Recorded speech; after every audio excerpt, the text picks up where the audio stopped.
Okay. The open meeting law requires that I notify the public that this meeting is being recorded. Therefore, please be aware that an audio and visual recording of this meeting is being made and broadcast by Boston City TV, which is a part of the City of Boston Office of Cable Communications. And the first item is requests for authorization for the approval of the minutes of August 10th, 2017. So Motion's moved. in order? So moved. Second. All those in favor? Aye. Opposed? Ayes have it. Item number 2, request authorization to enter into a lease agreement with Global Protection Corp. to increase the lease space from 44,455 square feet to 67,455 square feet on the 7th floor of 12 Channel Street within the Raymond L. Flynn Marine Park. Dennis. Thank you, Mr. Chairman.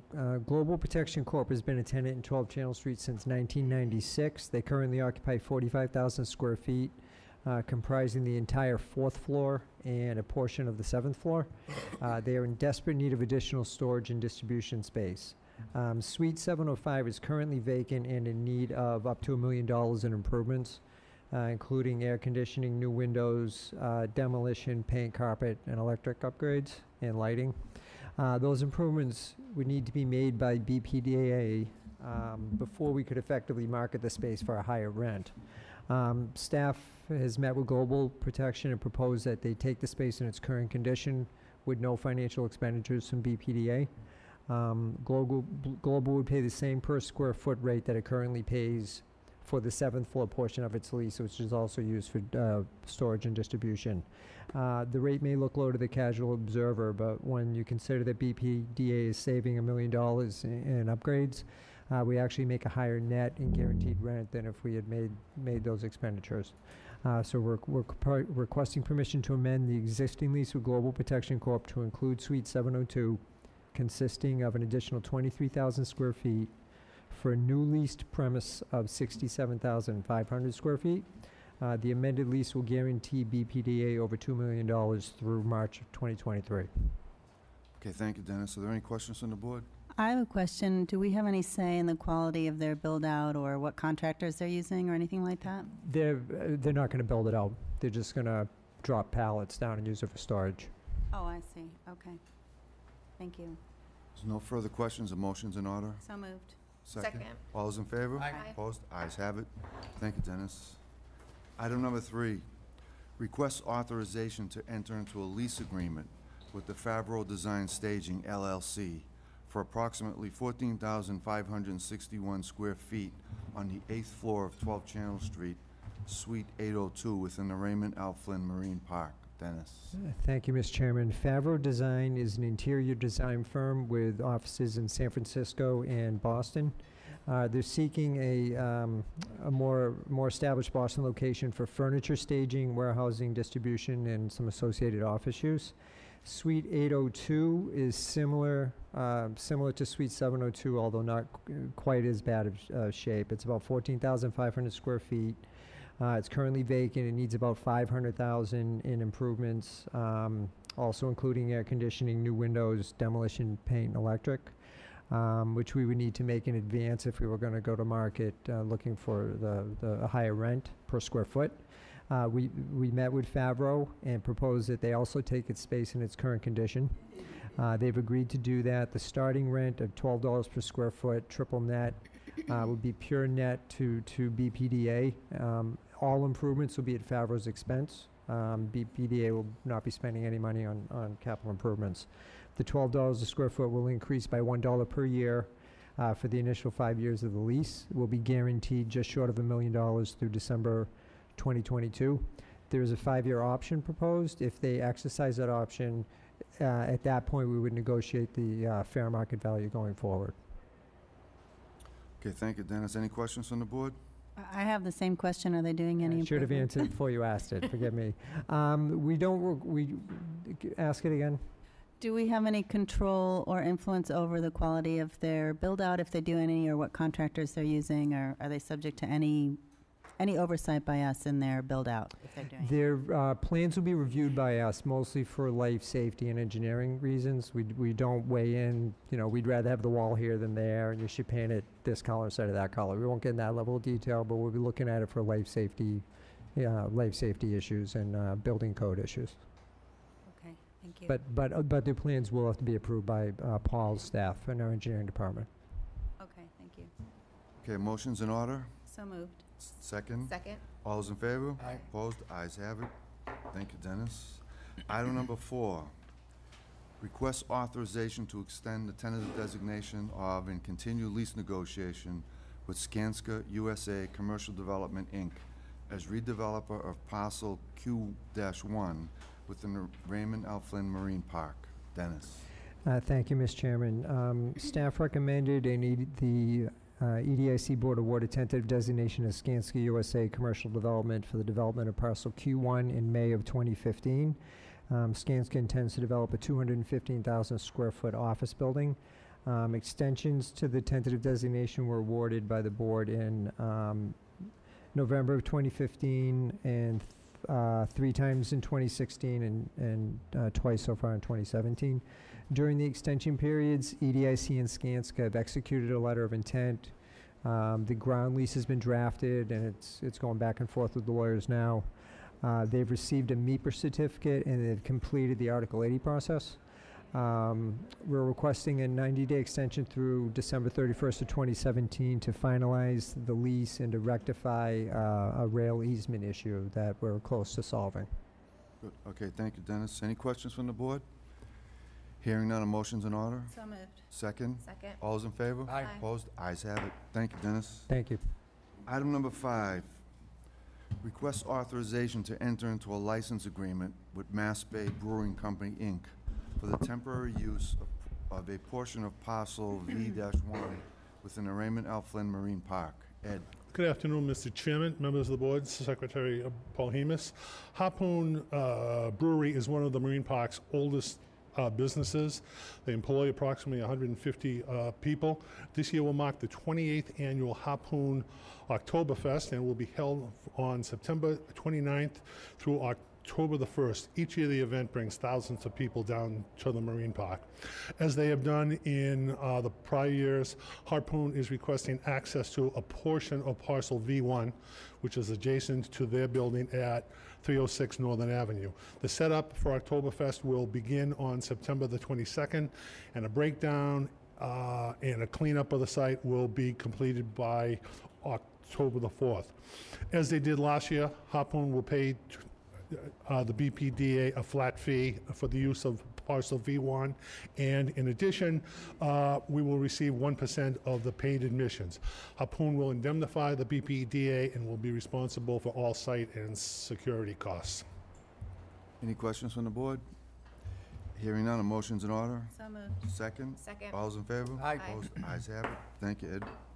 Item number 6, request authorization to enter into a license agreement with the Boston Parks and Recreation Department for the use and occupancy of a portion of Dry Dock Number 4 in connection with the construction of the Martins Park in front of Fort Point section within the Raymond L. Flynn Marine Park. Ed. Thank you, Mr. Chairman. This memo seeks the board's authorization to allow the director to enter into a temporary license agreement with the City of Boston Parks and Recreation Department for use as a laydown and a storage area on a portion of Dry Dock 4 in the Marine Park in order to assist with the construction of Martin's Park. There you can see the site of Martin's Park along the Fort Point Channel. Many of us, I think, attended a very emotional but still a heartwarming event last month that marked the groundbreaking of the park. When the park is done next year, it will be a park that will be universally accessible to children from all over. Dry Dock 4 has not been utilized for its original purpose for a number of years, nor is it likely that it will be utilized as a dry dock in the future. Most recently, repairs have been made to stabilize and to repair the site, making it feasible as a public viewing area for Sail Boston that was held this past June. The proposed license agreement calls for a waiver of any occupancy. The term of the proposed license agreement is expected to run for no more than 6 months, beginning on October 1st and ending no later than March the 31st of next year. Okay, thank you, Ed. Any questions from the board? Hearing none, a motion's in order. So moved. Second? Second. All those in favor? Aye. Opposed? Ayes have it. Item number 7. Request authorization to execute a 5-day license agreement to include 3 days of operation and 1 day each of setup and breakdown. Ed?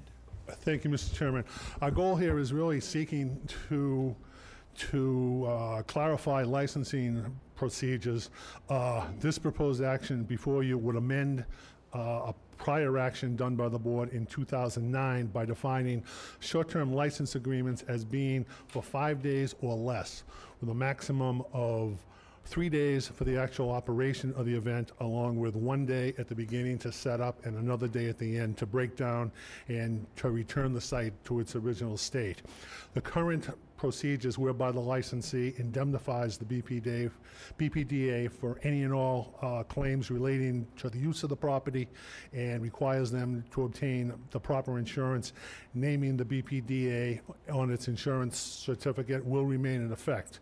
I should also add that licensing requests seem to come to both the EDIC and the BRA on a regular basis, so you will see a related board item as item number 14 on the BRA agenda. Okay, any questions from the board? Motion's in order. So moved. Second? Second. All those in favor? Aye. Opposed? Ayes have it. Thank you, Ed. Item number 8. Request authorization to advertise and issue an invitation for bids for the purchase and installation of parking revenue control equipment within the Raymond L. Flynn Marine Park. Thank you, Mr. Chairman. Parking revenue from both EDIC and BRA-owned lots represent a major source of income to this agency. In March of this year, the board voted to enter into a contract with ABM Industry Groups, LLC, for parking management services for both the EDIC and the BRA parking facilities. Prior to that agreement, EDIC and the BRA had different vendors managing different facilities.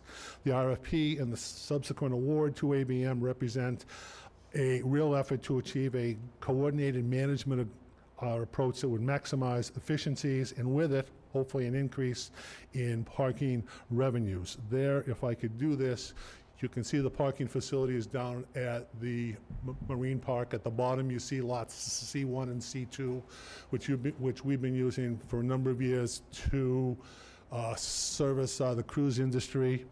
You can see the existing parking facility with approximately 1,780 spaces right next door. You can see the site where we expect to expand the existing facility by another 600 spaces, and at the top left you see a parcel V1 where we expect to create additional surface parking spaces. As such, this request appears before the board seeking to authorize an invitation for bids that will lead to the replacement of our now outmoded parking equipment. ABM has prepared on our behalf a detailed plan of equipment needed, both the software and the hardware needed to effectuate such a system. That plan will be used as the basis for the IFB's scope of service, which we anticipate will include all materials, equipment, and labor necessary to create and operate this system, along with a 1 or 2 year warranty. Without going into a whole bunch of details, I can just say that some of the expected improvements that we hope will arise from this upgrade to the existing equipment will include a faster in and out time for our paying folks. A pay on foot station would also allow for an efficient method of our users to pay without having to go into the office as they do now. A credit card reader will reduce the staff time and improve revenue by eliminating cash. A cloud-based system would also give us the ability to create enhanced reports in regards to revenue, car counts, and access control, all of which we could obtain in real time. We can't do that now. The same system would also give access to a central call center that would eliminate on-site parking staff. And perhaps most importantly, these upgrades will allow all of our facilities to interact with each other, in effect, to talk to each other, to create new opportunities and to produce data, again, in real time. There is an existing allocation within the EDIC FY18 capital budget to pay for the cost and the installation of this equipment. The total cost for all facilities, both EDIC and the BRA, is not expected to exceed $800,000. And again, I would add that you will see a similar memo on the BRA agenda as BRA agenda item number 6 to accommodate the BRA parking facilities. Okay, thank you, Ed. Any questions from the board? Right ahead. Ed, that, the additional 600 unit parking spots next to the existing garage. Right, yep, right there. That's going to be a structure, right? Not a surface, right? Yes, yes, Will that structure absolutely. be built looking forward to possibly do some sort of air rights with a private developer to go up over it? You know, structurally, will it be built to support a building? That's an interesting idea. We have been designing the addition with the goal of trying to accommodate what we feel will be additional and new growth within the park. The existing, the update to the master plan that this board approved back in June anticipates an additional 2 million square feet of new development in the park. In terms of what you're asking about, admittedly, it's something that we have not had on the front burner, but it's an idea that we could certainly seek to incorporate into our thinking. It'll be upfront costs for us, so to speak, but hopefully to get back a later date if a developer wanted to go above the garage, you know? It's an interesting opportunity. I look forward to the chance to report back to this board. Thank you. on that. Any further questions from the board? Motion's in order. So moved. Second? Second. All those in favor? Aye. Opposed? Ayes have it. Thank you, Ed. Item number 9, request authorization to advertise and issue an invitation to bid for a 3-year repair and maintenance service contract for EDIC-owned property within Raymond L. Flynn Marine Park. Ed? Thank you, Mr. Chairman. It's not uncommon throughout the 191-acre Raymond L. Flynn Marine Park that the need arises to make repairs to the infrastructure, the roads, the sidewalks, and the vacant areas, all areas in which the EDIC retains ownership. These are repairs that fall beyond the ability of our union maintenance staff. Most of the services need to be done in an expedited manner. They can be done on an emergency basis. They're virtually all time sensitive. There are even those that require a 7-day, a 24-hour response. Generally, the assignments are of a very short term, and they range from $500 up to $20,000. The current repair and maintenance services the contract that we have now expires on December 17th of this year, so accordingly, this memorandum is requesting authorization to advertise for bids a contract for repair and maintenance services for these EDIC-owned properties. Contract is expected to consist of unit prices for labor, materials, and equipment, and will not exceed $450,000 over a 3-year term. The anticipated contract is also in line with the practice of awarding multiple-year contracts. Funding for this anticipated contract will come from EDIC operating funds. Okay, any questions from the board? Motion's in order. So moved. Second? Second. All those in favor? Aye. Opposed? Ayes have it. Thank you. Thanks, Ed. Item number 10, request authorization to advertise and issue a request for proposals for engineering design services for the Black Falcon Avenue reconstruction, dry dock caisson, and Pier 6 rehabilitation projects within the Raymond L. Flynn Park. Paul? Thank you very much, Mr. Chairman, members of the board, and Secretary Polimus. As part of the fiscal year 2018 capital request that we put in through the City of Boston Office of Budget Management, they authorized us to receive $1,350,000 for 4 assigned projects. Typically, we've been having a very good working relationship with them over the several years, so they always know that we do good work, and they're confident in the work that we do with this money as well. The four projects will be, number one, the Caisson Gate closure wall, which is at the mouth of dry dock number 4. In that particular photo there, you see the existing Caisson Gate, which basically at this point is not really functional. We had some problems with that over the years. So we want to develop design engineering plan specifications with our design engineer to close that off. Typically, for right now, the dry dock is not functional. It'll never be a functional dry dock, and there's really no demand for it because we have another dry dock within the park already. That particular project there, for the design services, they allocated $250,000. Adjacent to that Caisson Gate is Pier 6, which faces Legal Seafood. That entire area is totally deteriorated beyond salvageability. So in cooperation with the Caisson Gate project, we're going to add that to the same design work, so it'll be one consultant. The City of Boston allocated $400,000 for design work in order to repair that. That would entail rehabilitating the entire cofferdam and the external bulkhead wall, as well as all the topside improvements. Black Falcon Avenue in the Raymond Elfin Marine Park is due for its repair and upgrading. There's a lot of areas there that need repair as a result of a lot of the activity that's been going on by both Massport and Jamestown. The service life on that asphalt is beyond its normal lifespan, so we'll have a design engineer. $400,000 was allocated to that one as well. So again, these are all requests to advertise for design purposes for those particular projects. There's another one, I'll tell you about it now, even though this is on the BRA agenda. Long Wharf, next to the Chart House.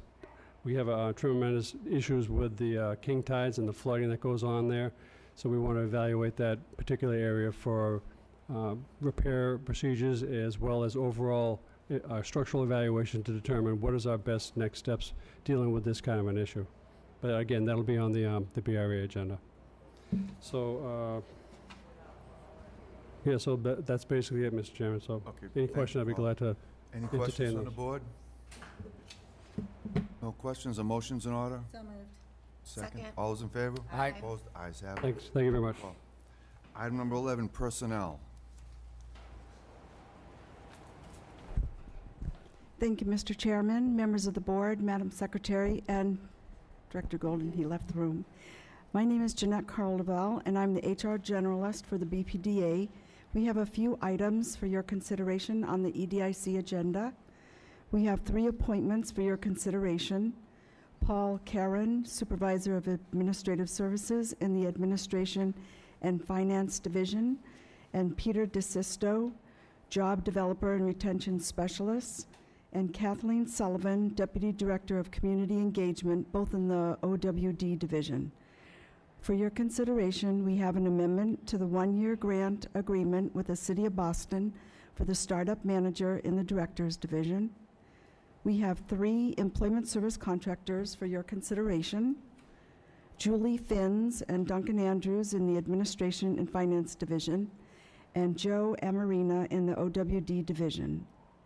We have 6 travel items for your consideration with details listed in the board memos. The travelers are Midori Morikawa, Constance Martin, Antonio Nunes, Jason Andrade from the OWD Division, and Corey Ziegenbot and Elizabeth Stifel from the Planning Division. We have 5 departures, and they are Travis Sheehan from the Planning Division, Carrie Schmidt, Anna Adler, and Freddie Velez, all from the OWD Division, and Elizabeth Pinto from the Real Estate Division. Thank you. Okay, thank you. Are there any questions from the board? Just have one question on the departures. There's, with the 3 departures from OWD, does that leave, any type of major void in the services we're able to perform, or are those? No, they have currently given Kathleen Sullivan, she's becoming the Deputy Director of Community Engagement, and she'll be handling the Reed Boston portion of OWD. Okay, so motion's in order? So moved. Second, all those in favor? Aye. Opposed? Ayes have it. Thank you, Thank you. Janet. We need a motion to adjourn the EDIC meeting.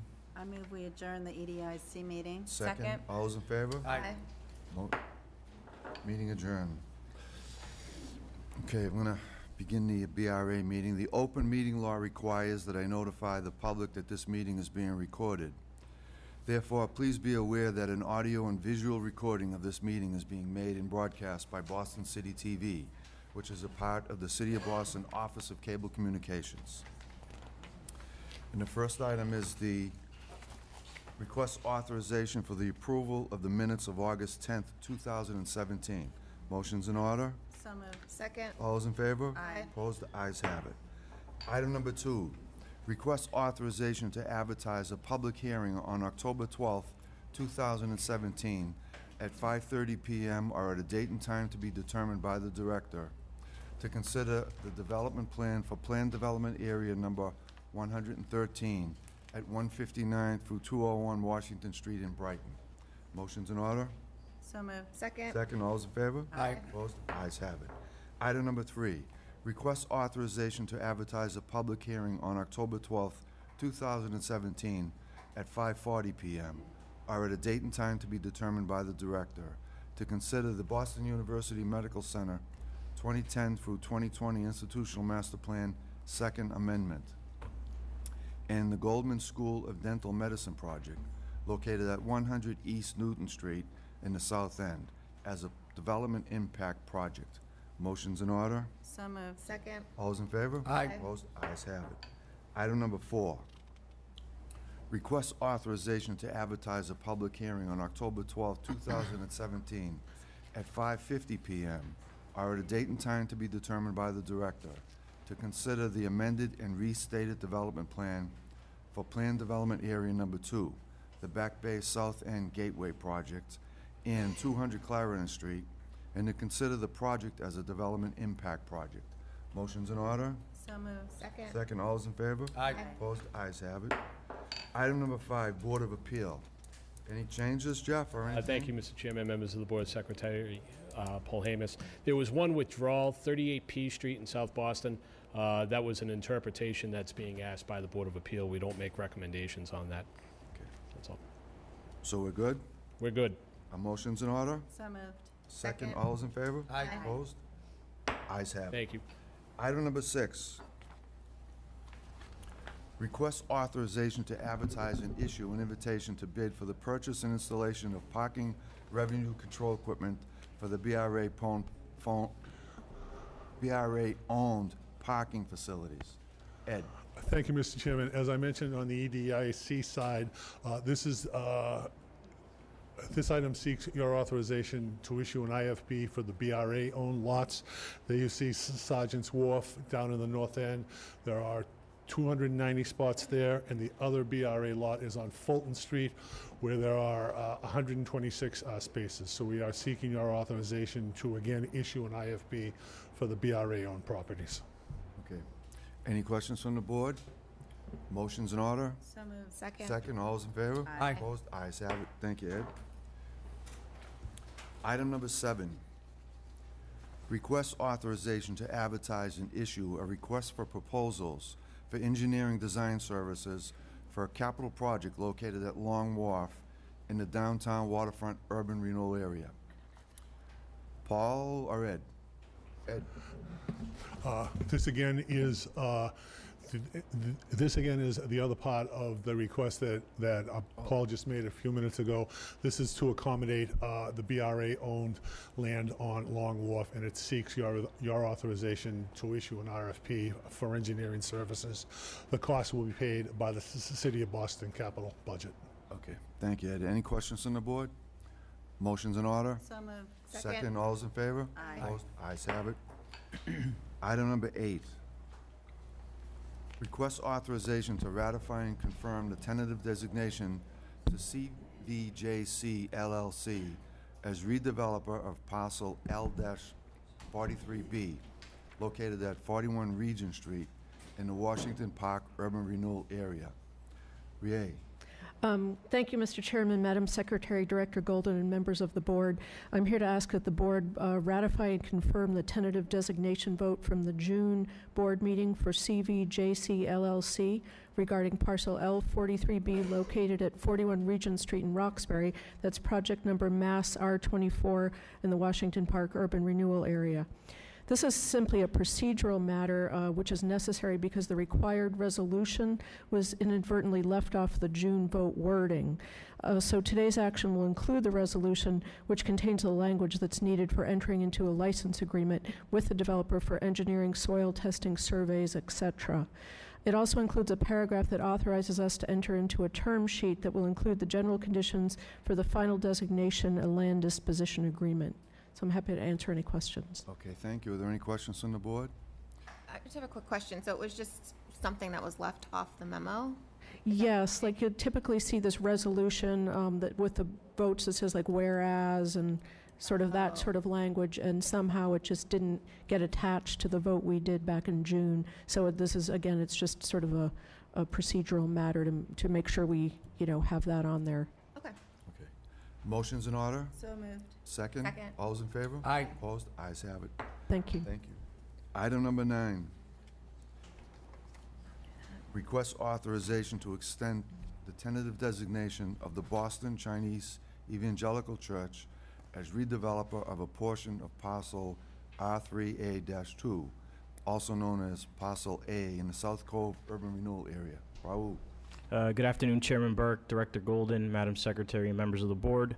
The Boston Chinese Evangelical Church is currently located at 249 Harrison Ave, adjacent to parcel R3A-2. A number of years ago, the BCEC, Boston Chinese Evangelical Church, proposed a land swap to exchange their property with a portion of parcel R3A-2 of equal size. The purpose of the proposal is for the church to be able to expand its ministries to a new building on a rectangular site, as the existing triangular configuration of the church site limits its ability to expand its size and capacity.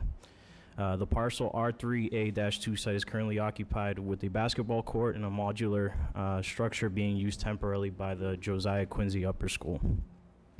The relocation of the school facility located on this parcel has to take place prior to commencement of new construction. This extension will allow the church additional time to complete an approved site plan, show evidence of equity funds and financial equipment, allow the relocation of the school facility to a different location, and will provide BPDA and City of Boston additional time to resolve title issues. Thank you, Raul. Any questions from the board? Hearing none, a motion's in order. So moved. Second. Second, all those in favor? Aye. Opposed? Ayes have it. Thank you, Raul. Thank you.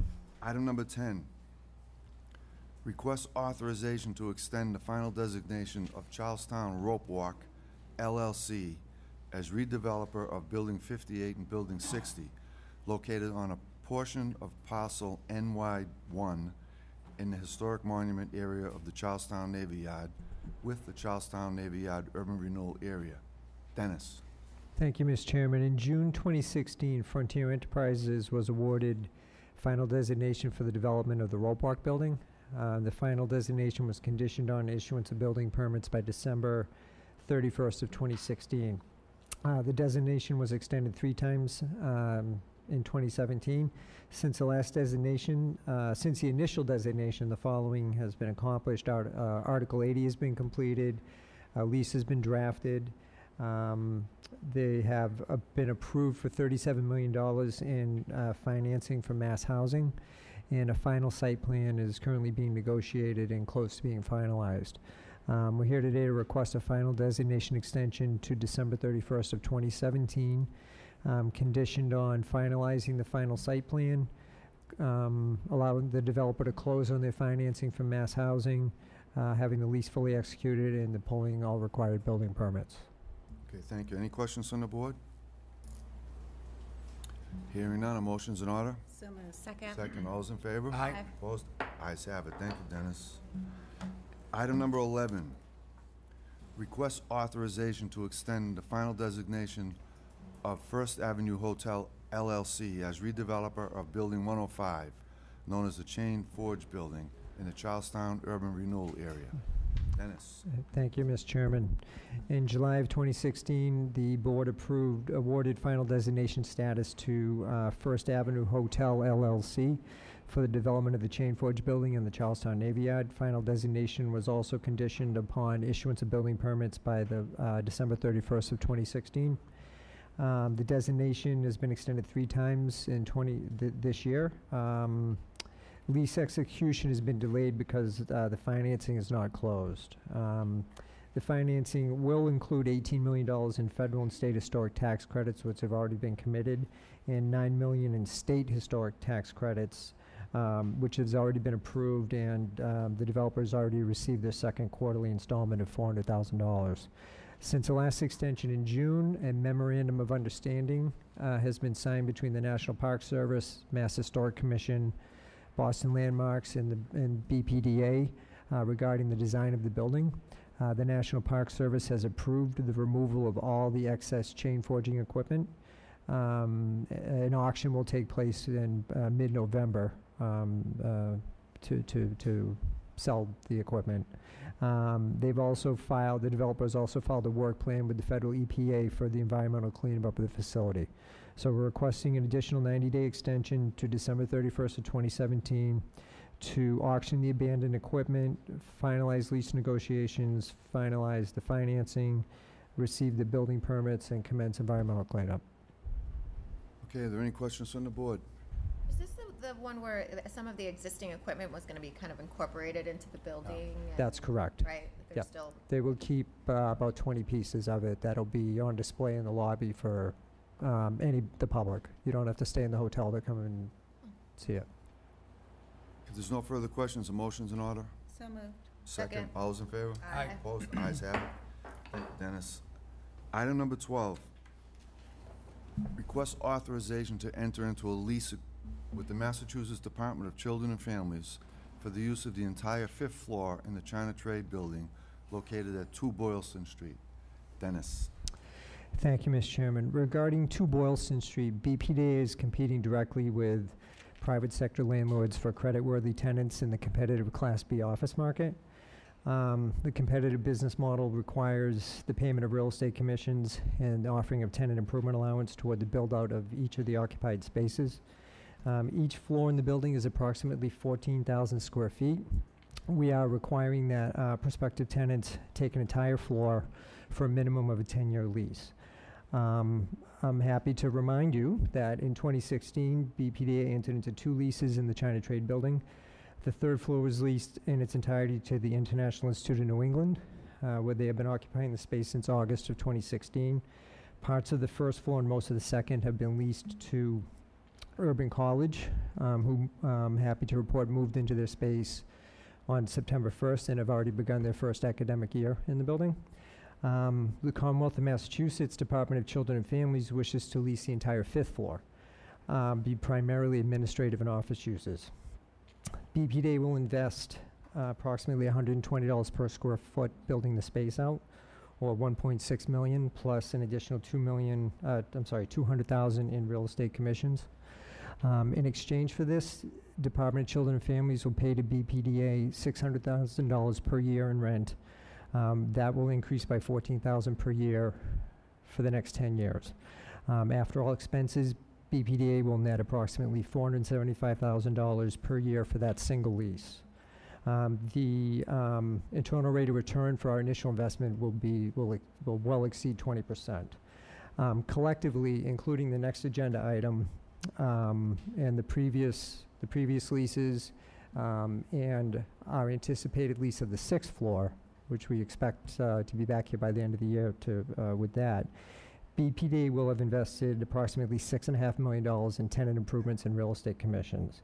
In return, BPDA will receive $1.8 million in net revenue per year, which will increase by about $80,000 per year for the next 10 years. It's the opinion of the Commercial Leasing Department, Leasing Division rather, that once fully leased, the market value of the building will have increased from approximately $7 million in January 2018 to $40 million in January, $7 million in January 16 to $40 million in January 2018. We understand the initial expenses, it stings, but the return, in my opinion, is well worth the investment. So we're requesting approval of the proposed lease to the Department of Children and Families for the entire 5th floor of 2 Boylston Street for 10 years. Okay, thank you, Dennis. Are there any questions on the board? Hearing none, a motion's in order. So moved. Second. Second, all those in favor? Aye. Opposed? Ayes have it. Excuse me.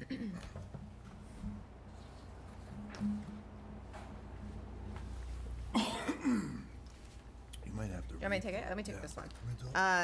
Item number 13, request authorization to enter into a lease with Healthcare Resources in Action for the use of the entire 4th floor in the China Trade Building located at 2 Boylston Street. Thank you. Health Resources in Action is a not-for-profit health care advocacy organization. They wish to lease the entire 4th floor, as you said. It'd be also primarily administrative office uses. BPDA will provide $85 towards, as a tenant improvement allowance towards the build-out of the space, or about $1.2 million in tenant improvements, and about $450,000 in real estate commissions. In exchange, Health Resources in Action will pay to BPDA $575,000 per year in rent, increasing by $7,000 per year for 15 years. This is a proposed 15-year lease. After all expenses, BPDA will net $430,000 per year, also with a 20%, in excess of 20% internal rate of return. We're requesting approval of the proposed lease to Health Resources in Action for a 15-year term for the entire 4th floor of 2 Boylston Street. Okay. Any questions? Okay, hearing none, a motion is in order. So moved. Second. All those in favor? Aye. Opposed? The ayes have it. Motion approved. Thank you. All right, item number 14, request authorization to execute 5-day lease agreements to include 3 days of operation and 1 day each for setup and breakdown. Thank you. As I mentioned earlier, this is the sister act to EDIC item number 7. This will seek to amend action that the board took in 2009 and would define a short-term license agreement as being 5 days or less, 1 day on the setup, 3 days on the operation, and 1 day to break it down. Okay, any questions? Okay, hearing none, a motion is in order. So moved. Second. All those in favor? Aye. Opposed? The ayes have it. Thank you. Motion passes. Second. Item number 15, request authorization to issue a certificate of completion for the successful completion of the D Street Hotels project located at 371401 D Street in South Boston. Oh, do I do those together? And item number 16, request authorization to issue a partial certificate of completion for the E+ Green Building Program, 156, 160 Highland Street in Roxbury. Any questions? Motion is in order. Oh, so moved. Second. All those in favor? Aye. The ayes have it. Okay. Okay. Article 80. I keep going. Yes. There you go. Number 17, request authorization to issue a certificate of approval in accordance with Article E, small project review of the zoning code for the construction of 57 rental units, including 7 IDP units and 52 parking spaces and bicycle storage, located at 13 Shetland Street, to recommend approval to the Board of Appeal for the necessary zoning relief and to take all related actions. Good afternoon, Chairman Burke, members of the board, Director Golden, Madam Secretary. The proponent of the proposed project, Shetland Street LLC, filed their Article 80 application on July the 5th, proposing the residential development in Roxbury. The project site is located between Norfolk Avenue and Shirley Street, which is a few minutes walking distance to the T's Newmarket Commuter Rail Station. A BPDA public meeting was held on July 20th on site at 13 Shetland Street. The meeting was advertised in both the Bay State Banner and the Dorchester Reporter on July 13th, and the comment period concluded on August 4th. The public meeting had a good turnout, and the proposal was well received, especially by the residents of Shetland Street and Shirley Street, who are very much interested in having more neighbors and eyes on the neighborhood. The proposed project is also supported, has support from the Mayor's office, as well as City Councilor Frank Baker. The proposed project is seeking zoning relief for several variances, But BPDA staff believe the proposed project is consistent with the ongoing development and existing context in the Roxbury neighborhood. After considerable review of the design, the requested variances are appropriate for the proposal. The 57 rental units include 7 IDP units, and 7 units will be built with either handicapped accessibility or hearing impaired design features. In addition to the 7 affordable units, the proponent is making an $82,000 contribution to the IDP Special Revenue Fund. The proposed project is also providing a community benefit of $46,000 in the form of capital improvements to nearby Clifford Park, which the proponent will coordinate with the Boston Parks and Recreation Department. At this time, I'd like to introduce architect Mark Major, who will briefly walk you through the design. Mark? Thank you, John. Good afternoon, members of the board. Is this, okay.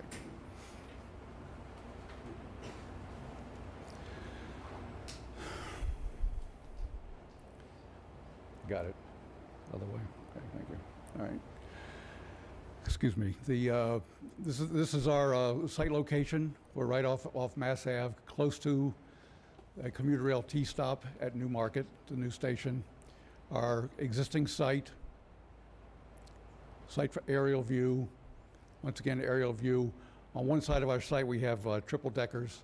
We're in a semi-industrial neighborhood with triple deckers on one side. View of the site from Shetland Street. There's a view of the new front elevation. We're using brick veneer, metal panel, and fiber cement siding to form a transition between the residential portion of the neighborhood and the semi-industrial character of buildings a couple blocks over. Currently, the sidewalk on Shetland Street is only 5 feet wide. We're increasing that to 15 feet. Only the first floor, where you see the first floor of brick veneer, is right along the sidewalk. The upper floors step back 10 feet so we don't have an imposing building on the site. In addition, on the right-hand side of the elevation you see here is where the triple deckers are located. We've stepped the building down 1 floor, so we're 3 floors on that side. The first floor consists of our public spaces, the lobby off of Shetland Street, which is on your left, and all the needed parking is on grade under the building, on-site surface parking. Once again, the facades of the building. That concludes our presentation. Any questions from the board? Okay, thank you. Are there any questions from the board? Hearing none, a motion's in order. So moved. Second? Second. All those in favor? Aye. Opposed? Ayes have it. Thank you. Item number 18. That's great, yeah. Maybe a Request little more, Joe. authorization to issue Oh. a certification of Yeah. approval in accordance That's with great, Article yeah. 80E, Thank you. small project review of the zoning code for the construction of 14 condominium units, including 2 IDP units and 15 parking spaces, and bicycle storage located at 33 and 39 Ward Street, and to take all related actions. John? Thank you, Chairman Burke. The proponent of the proposed project, Transcend LLC, filed their Article 80 application on January 13th, proposing a residential development in South Boston. The project site is located between Ward Streets, Preble Streets, and Rogers Street, which is 2 blocks east of the T's Andrew Station. BPDA public meetings were held on January 23rd and again on June 27th at the Taney Center, located on Mercer Street in South Boston. The meetings were advertised in both the South Boston Today, and South Boston Online newspapers, and the comment period concluded on July 21st. The public meetings were well attended, and initially the proposal was not well received. The community felt strongly that the original proposal was too large. The community also indicated to BPDA staff and their elected officials that if the proposal was scaled back to 4 stories, had increased the setbacks, and removed the roof decks, that they would no longer oppose the project. The proposed project is seeking zoning relief for several variances.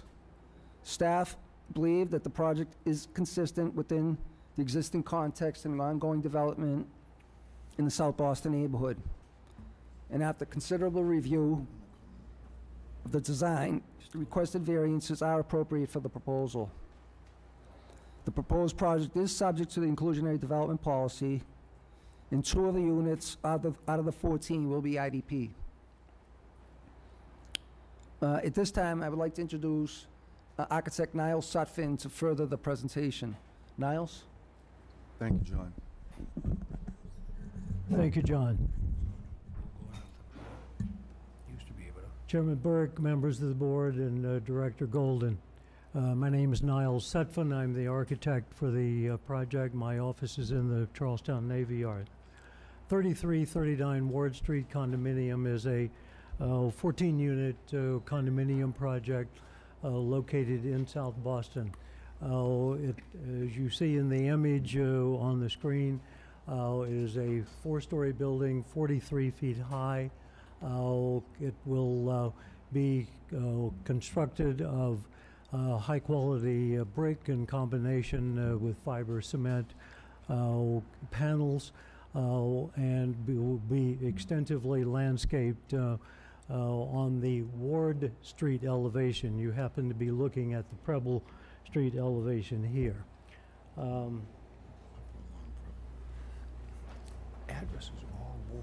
In addition, the project will also include enclosed parking spaces, parking garage for 15 parking spaces that will be accessed directly from Preble Street. The lot size is a little over 8,200 square feet, which just happens in this area of South Boston to be a fairly good size site. The floor area ratio of this project is 2.5. The area that you see outlined in red is the site area, the 8,200 square foot site. Just on the right side of the red outline is Ward Street. You can see Preble Street running left to right on the slide here. Andrew Square is immediately on the left. On the right side, where Old Colony Way intersects with Preble, it provides immediate access to both Columbus Park, which is one of the city's real jewels and its green space, as well as Carson Beach. The ability to walk directly to the transportation center at Andrew Square, which is only 2 blocks away, we think is a real plus for this project. I would say also that Preble Street over the past 3 years has become a real development corridor, and within the general area of the, see if I can get this to work, of this general triangle here, there are over 50 new projects that have been built or are currently under construction in this particular area of South Boston. And as a matter of fact, I was just informed by an architect colleague of mine this morning that they have also filed drawings on the Ward Street on the site immediately adjacent to this one for an additional 9-unit project. The next 3 slides very quickly are showing the existing condition of the site. What we're proposing to do is demolish 2 derelict or rundown buildings on this site, and in addition to those 2 blighted buildings, there is also a garage. You're looking here from Ward Street. Ward Street sort of goes up the hill and makes the direct connection within this 1 block to Dorchester Street. additional view image of the site. It's a little difficult to see through the tree there to see the building on the right side we're going to demolish, but Ward Street is a very nice residential street in South Boston, and we believe that we can enhance the development of this project. This is a view from Preble Street. You can see the little garage there, but all of that will come down as part of our new construction. Ground floor plan only. We'll be entering the site. This is Preble Street. You see along here. Ward Street is here. We're providing an 8-foot setback from Ward Street due to the fact that it's of its residential character, and we will extensively landscape that particular area. We are also widening the sidewalks both on Preble Street and on Ward Street. Let me go back just one.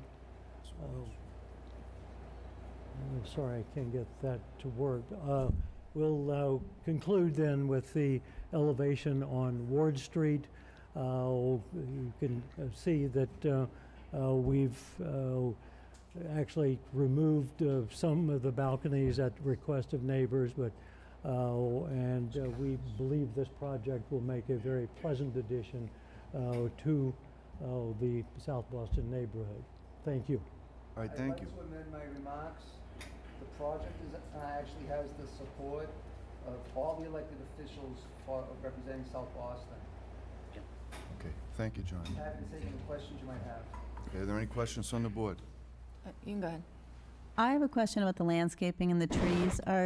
You said you're doing extensive landscaping on Ward Street, but what about the Preble Street side? You showed trees in your drawing, but I'm wondering, are you actually planting trees there? We're actually going to plant them, yes, we will do that.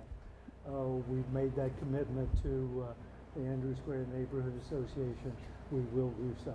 Because I didn't see them in the drawing, the above view drawing. I'm sorry, I'm just having... I'm sorry, I didn't see the trees in one of your drawings that showed all the landscaping on the Ward Street, but it didn't show any landscaping on the Preble Street side. Okay, no, it's, the commitment is made, and you could see the trees and the color rendering of the Preble Street site, so they will be there. Okay, thank you. I have a question on the, we said that we think the zoning variances are appropriate, but just wanted to get a sense of kind of, why for an area that has a recent zoning planning study that has been done, kind of why it makes sense to grant variances when the planning kind of just happened, so why this makes sense for that particular area. I'm sorry, I'm not understanding your question. Right, so this is within an area that recently had a planning study? Yes. And you're requesting zoning variance. So I'm trying to understand the justification of why, with a recent and extensive planning study and everything that comes with it, the meetings, the feedback and all of that, why it makes sense to grant, zoning variances for this particular building outside of that. Oh, very simple answer. This was a project that was filed almost 3 years ago under the then old zoning requirements. It's only been, I think, within the past 8 or 9 months that the new zoning came about. So we were grandfathered under the old zoning. We did, by the way, I would say to you, we did start out with the design of this project as I think it was 24 dwelling units, and we had a floor area ratio up into the nearly 4, and so that the number of dwelling units, floor area ratio, size of building have been dramatically reduced to this point. Okay.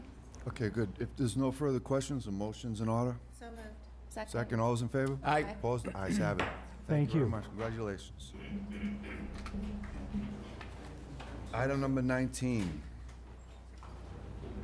Request authorization to issue a determination pursuant to Section 80A-6 of the zoning code in connection with the notice of project change for the Artists for Humanity project for an additional 29,300 square feet of the existing building located at 100 Second Street and to take all related actions.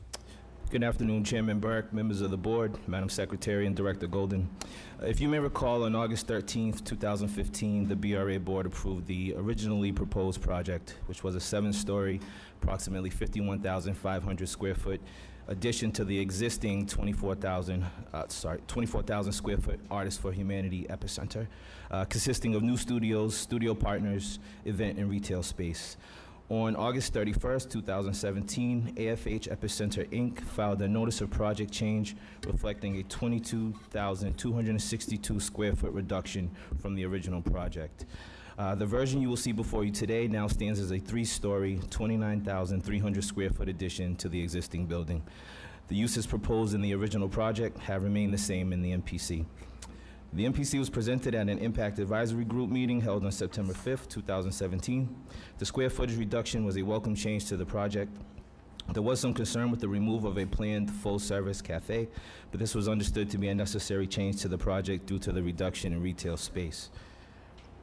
The proponent has, however, committed to providing the same public benefits that were agreed upon in the originally proposed project.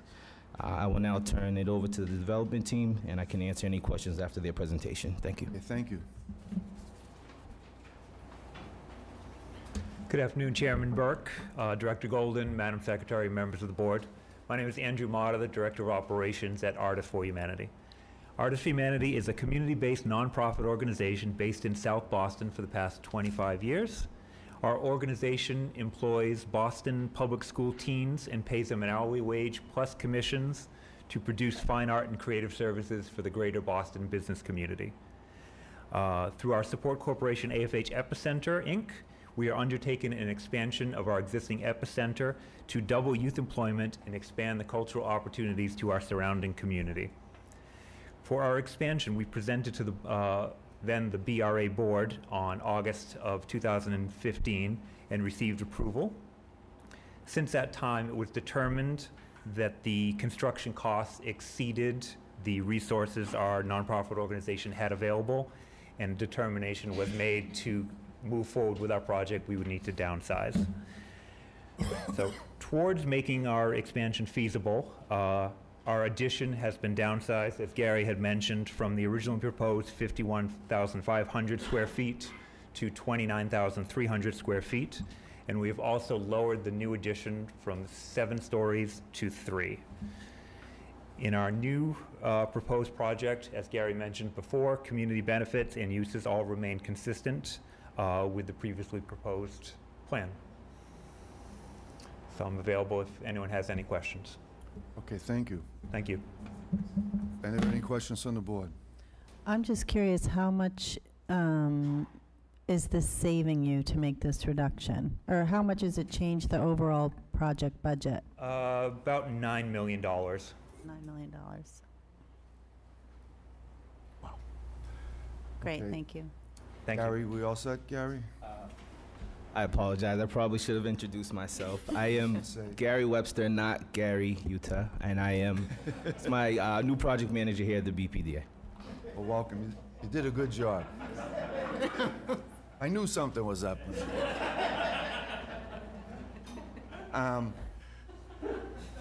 Okay, if there's no further questions from the board, a motion's in order. So moved. Second.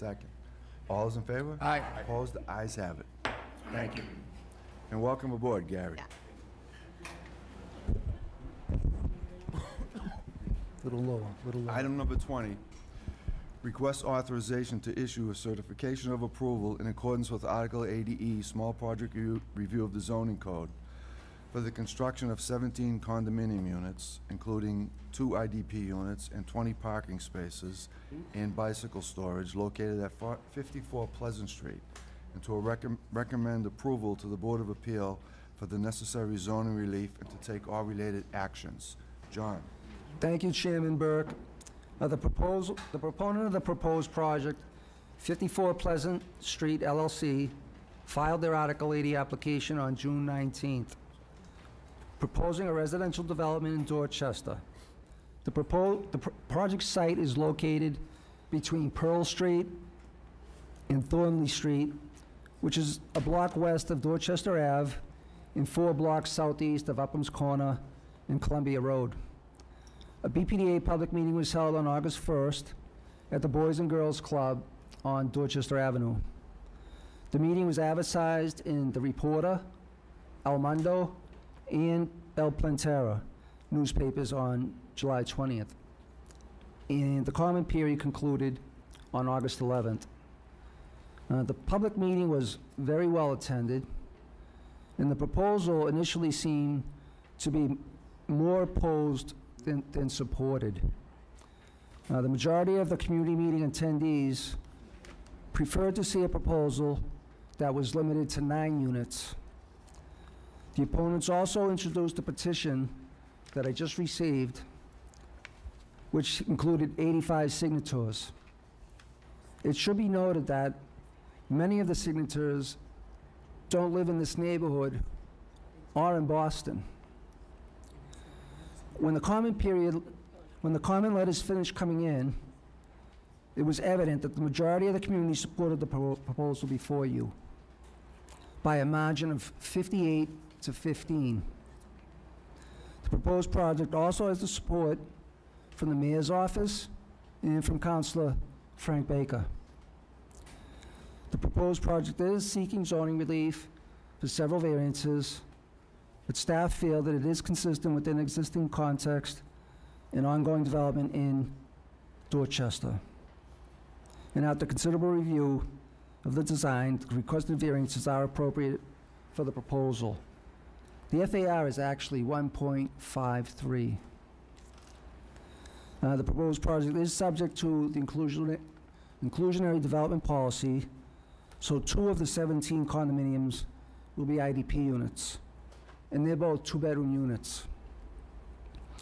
The proposed project will provide many community benefits for Dorchester in the city of Boston, including a total of $20,000 contribution to 4 different organizations. At this time, I would like to introduce John Polgini from the development team to further the presentation. John? Thanks, John.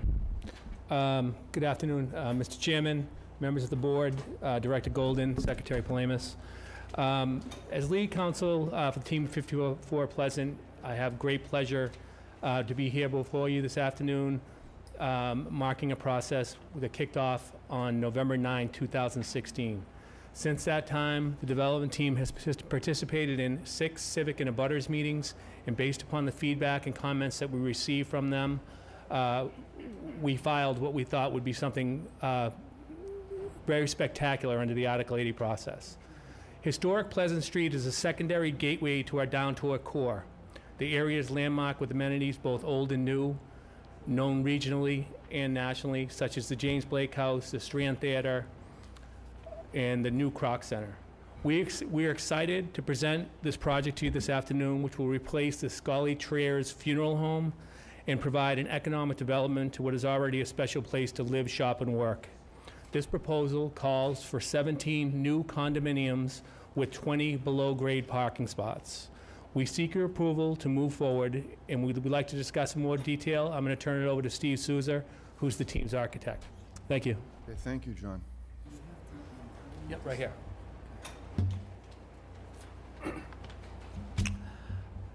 Good afternoon. Hi, Chairman Burke, members of the board, Director Golden. My name is Steven Souza. I'm from Souza Design Architects, and again, I have great pleasure presenting this design. I think our client, Joey Akari, wanted us to produce a gem for the neighborhood, and that's what we were trying to do. I guess the first thing we were trying to do, we were putting all the parking below grade. It's added cost, but we wanted to keep the green space at a maximum. The other thing we were looking at, we were trying to keep the fabric of the existing sort of Victorian neighborhood intact, and we were kind of creating that with this Second Empire mansard building. How do you, oh, is that the end here? That's heading downtown. Oh, this is all right, yeah, the 17 housing units, it's going to create, we can fly past that, okay.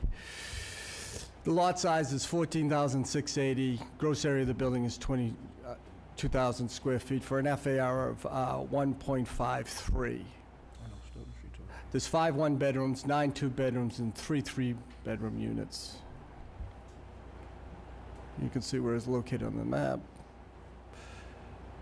This is the existing funeral home that we're removing and demolishing.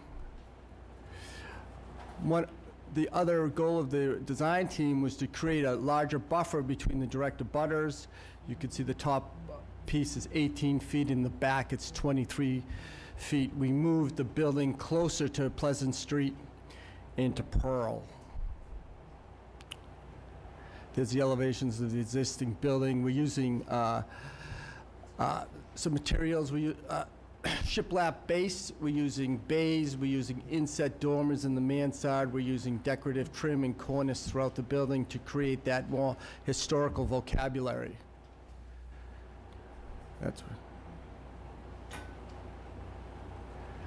So this is from Pleasant Street, and this is the corner of Pearl Street.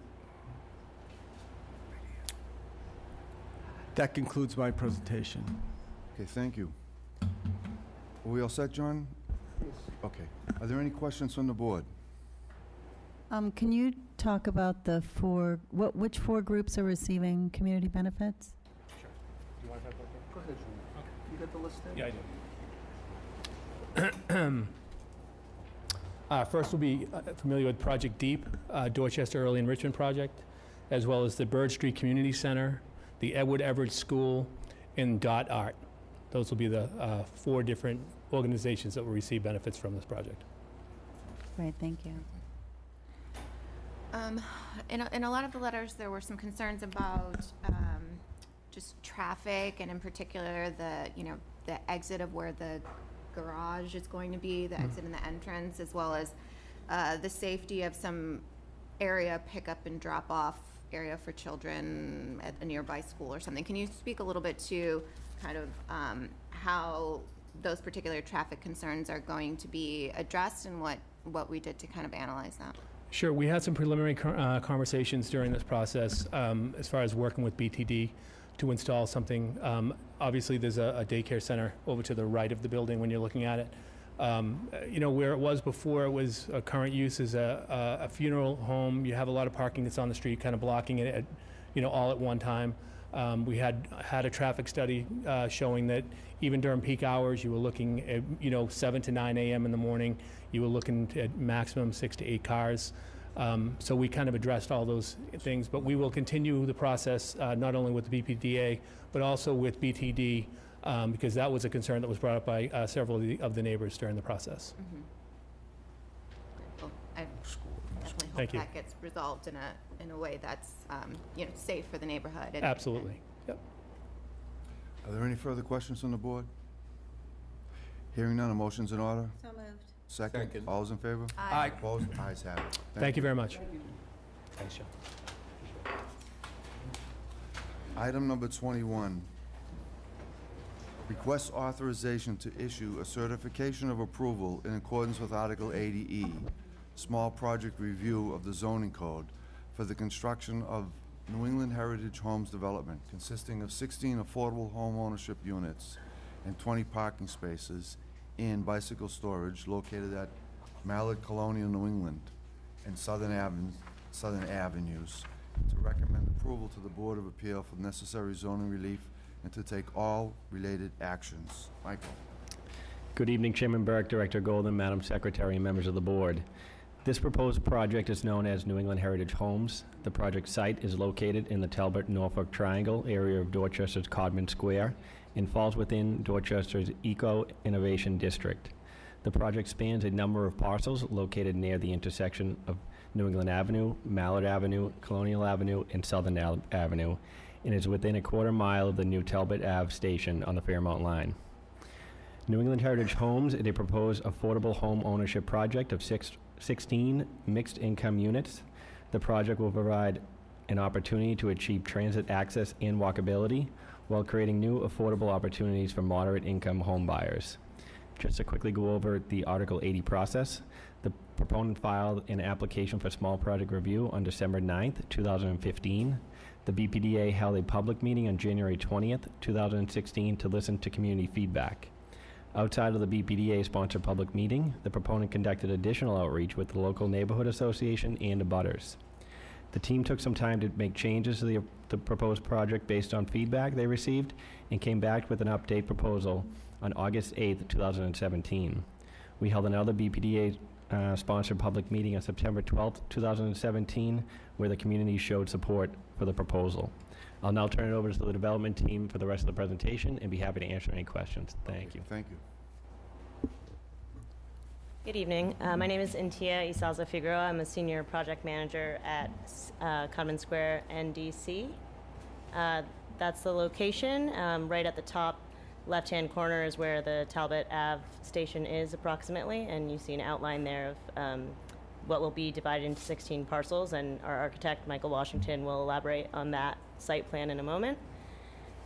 We developed this project over the last few years in collaboration with the Talbot Norfolk Triangle Neighbors United group, the Fairmont Indigo CDC Collaborative, worked very closely with the Boston DND, and 2 of the parcels do belong to the city, and with LISC.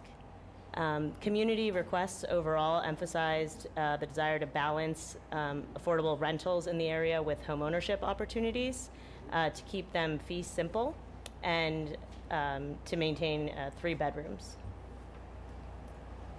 They are being restricted to 80% AMI and 100% AMI, 8 and 8, to make a total of 16. And we do have numerous subsidies, a lot of support from DND, as well as other sources, Project Reinvest, Mass Development, Brownfields, and a Zero Net Energy grant. I will pass it over to Michael Washington, our architect. Okay, thank you. Which one is it? This one.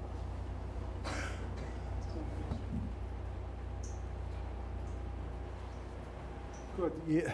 Thank you. Thank you. Very glad to be here and tell you about this project, which is very exciting. It's going to add tremendously to the neighborhood, and we want to look at the site and the houses and what the materials are. Again, I think Antia mentioned to you that we are in the Norfolk neighborhood, and we have 16 houses. Okay, the project consists of 9 structures. 7 are attached to single-family structures, and 2 are single-family houses. We have single-family house here and there. The others are what's called D&D MB units or MB corner units. The ones on the corner are corner units. The others are just regular MB units. That unit is here and there, and the other 4 are the MB corners. Right.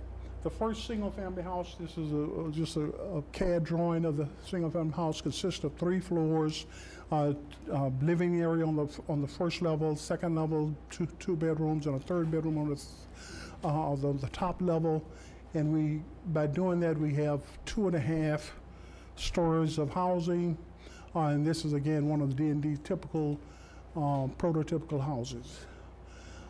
The second unit type that we're using is an MB unit, 2 single-family units with a party wall down the middle.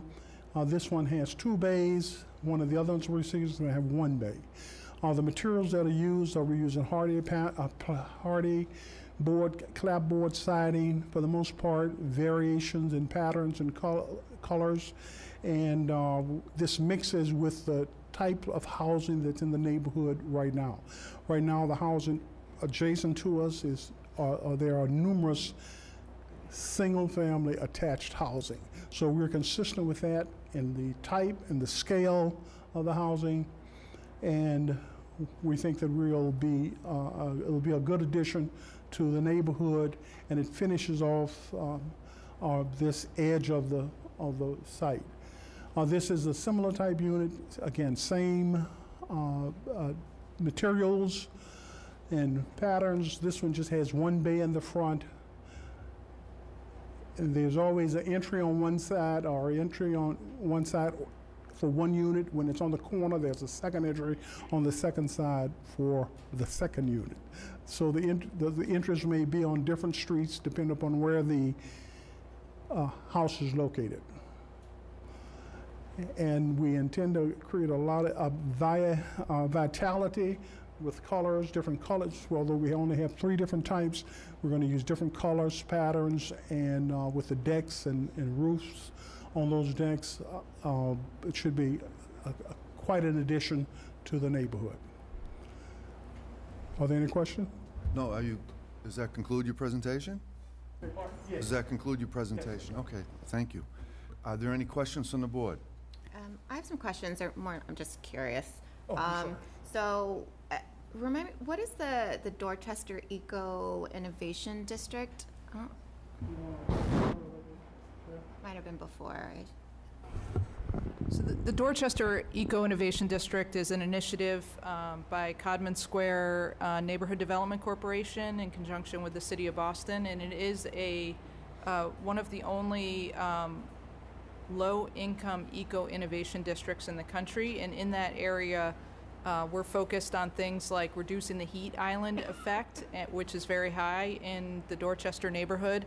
We're helping people do energy conservation measures on their homes to reduce the burden of their utility costs, and working with people to add solar panels to their roofs, in addition to planting trees in the neighborhood. So it's basically a designated area in Dorchester, bordered by Norfolk and Talbot Avenue and New England Avenue, where Codman Square NDC is working really intensively with the existing neighbors to improve the sustainability of their houses. Awesome. And then the last is just more of a logistical thing. How are these parcels, 16 home ownership, it's going to be in really high demand. There's definitely a need for this in Boston. How will those home ownerships get marketed and made, people made aware of these, and how would kind of that sort of thing?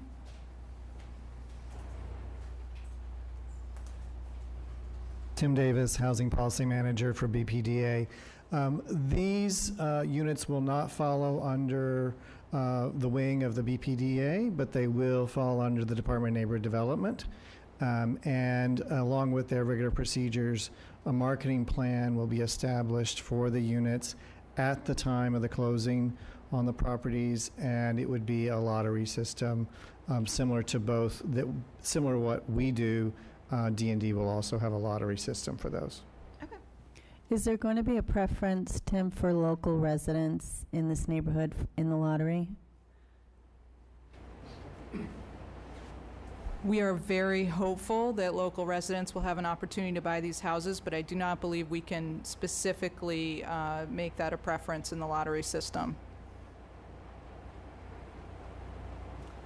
Okay, there is the displacement preference, the diversity preservation preference that we talked about in our meeting last month. D&D is already piloting that on some of their projects. I'm not aware if they're having conversations at this point with this project, or if this project is in a eligible area. We would be happy to participate in that program if we're able to. What's currently on the site? The site is currently vacant. Okay, if there's no further questions, a motion is in order. So moved. Second. Second, all those in favor? Aye. Opposed? Ayes have it. Thank you, congratulations. Thank you very much. Thank you. Item number 22. Request authorization to enter into an affordable housing agreement in connection with the 19 to 23 Clapp Street project for 2 IDP units and to take all related actions. Tim. Thank you. Good evening, Mr. Chairman, members of the board, Madam Secretary, and Director Golden. My name is Tim Serwinski. I began working as a project manager with the development review team in April, so it's an honor and a joy to finally be presenting in front of you for the first time. The proposed project is located at 19 to 23 Clapp Street in Dorchester, between Massachusetts Avenue and Boston Street, on a recently subdivided parcel totaling 6,600 square feet. The project proponent is Jim Pascal of Enterprise LLC, and the architect is Tim Johnson of Tim Johnson Architect LLC. The proposed project calls for the creation of 3 row houses totaling 9 units, and is the second phase of a development that began with 9 units on an adjacent parcel at 8 to 12 Enterprise Street. The proposed project shares 19 at-grade parking spaces with 8 to 12 Enterprise Street in a nearby lot at 14 Enterprise Street. The proponent went before the City of Boston Zoning Board of Appeals on August 15th, 2017, and was granted variances from unit count, loading and parking requirements, use regulations, and dimensional regulations. Since both phases of the project total 18 units, the proposed project is subject to the requirements of the inclusionary development policy. The proponent will meet the requirements of the IDP by designating 2 units as IDP homeownership units. BPDA staff recommends that you authorize the director to enter into an affordable housing agreement for the proposed project at 1923 Clapp Street in connection with the 2 on-site IDP units. Housing Policy Manager Tim Davis and I are happy to answer any questions. Thank you. Okay, thank you. Are there any questions? Any comments about his first presentation before the board? Talk slower. You think you did a great job. He did say it's a joy to be here. It's a joy to hear you. Motion's in order. So moved. Second. All those in favor? Aye. Opposed? Ayes have it. Thank you, Tim. Thank you. Item number 23. Request authorization to approve the Wheelock College Institutional Master Plan notification form for renewal of the Wheelock College Institutional Master Plan pursuant to Section 80D-5.2E, Section 80D-6, and Section 80D-8 of the zoning code, and to take all related actions. Caitlin. All right, thank you. Good evening, members of the board. Director Golden, Secretary Polhemus. We are here today requesting approval of the Wheelock College IMPNF for extension and renewal of the existing institutional master plan. The IMP renewal and extension before you today does not include any changes in building use and does not propose any new projects. The requested renewal and 3-year extension will allow Wheelock College sufficient time to define their campus goals, development goals, and engage in some long-term strategic planning.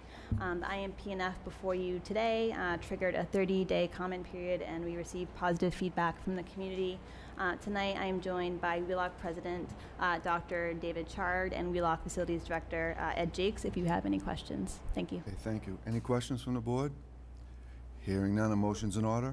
Sorry, I think Tim. you had a question? Or me too. There's been some discussion of a collaborative set of activities between Wheelock and BU. BU has a master plan, Wheelock has a master plan. What happens if that merger is consummated? Do you want to? Good afternoon. My name is David Chard, and I'm the president of Wheelock College. Thank you for the opportunity to address that question. At this stage, we're in preliminary discussions with Boston University. No decisions have been made about the use of the Wheelock campus. We anticipate that it will remain part of the larger Boston University campus if the merger were to be successful, but at this stage, there have been no further discussions about that. Are there any further questions? Okay, hearing none, a motion's in order. So moved. Second, all those in favor? Aye. Opposed? Ayes have it. Thank you. Okay, thank you. Item number 24. Request authorization to issue a certification of approval in accordance with Article 8711-5 of the zoning code for portions of components of the revised Olmsted Green 40R as revised by the notice of project change for the breakdown of the units and to take all related actions. Dana. Thank you, Mr. Chairman, members of the board, Secretary Polhemus, and Director Golden. The action before us this evening is merely a request to take into consideration the affordable housing mix for the Olmsted Green project. You may recall from previous board votes that the overall project will create upwards of 268 residential units, a combination of homeownership and rental. The project itself is on the former Boston State Hospital site, and there's land disposition agreement with the Commonwealth specific to the Department of Mental Health, for whom some of the constituents of that agency will have an opportunity to participate in some of the rental opportunities on the site. This particular action seeks to enable us to move forward with the affordable housing agreements associated with the project, also because of the fact that we're moving some of the units from market rate and actually making more of them affordable than was in the original request for certification. We provided a chart in the back of the board memo that articulates exactly where those units are and the move to the more affordable units, and hence the request for certification. Okay, thank you, Dana. Are there any questions from the board? Hearing none, a motion's in order. So moved. Second, all those in favor? Aye. Opposed? The ayes have it. Thank you very much. Item number 25, request authorization to issue a certification of approval in accordance with Article 80E, Small Project Review of the Zoning Code, for the construction of 21 home ownership units, including 3 IDP units, 3,000 square feet of retail space, 2,800 square feet of restaurant space, and 22 parking spaces and bicycle storage located at 1199 through 1203 Blue Hill Ave, and to take all related actions. Lance. Thank you, Mr. Chairman, members of the board. Director Golden, Madam Secretary, before you is 1199 1203 Blue Hill Avenue, located in Mattapan.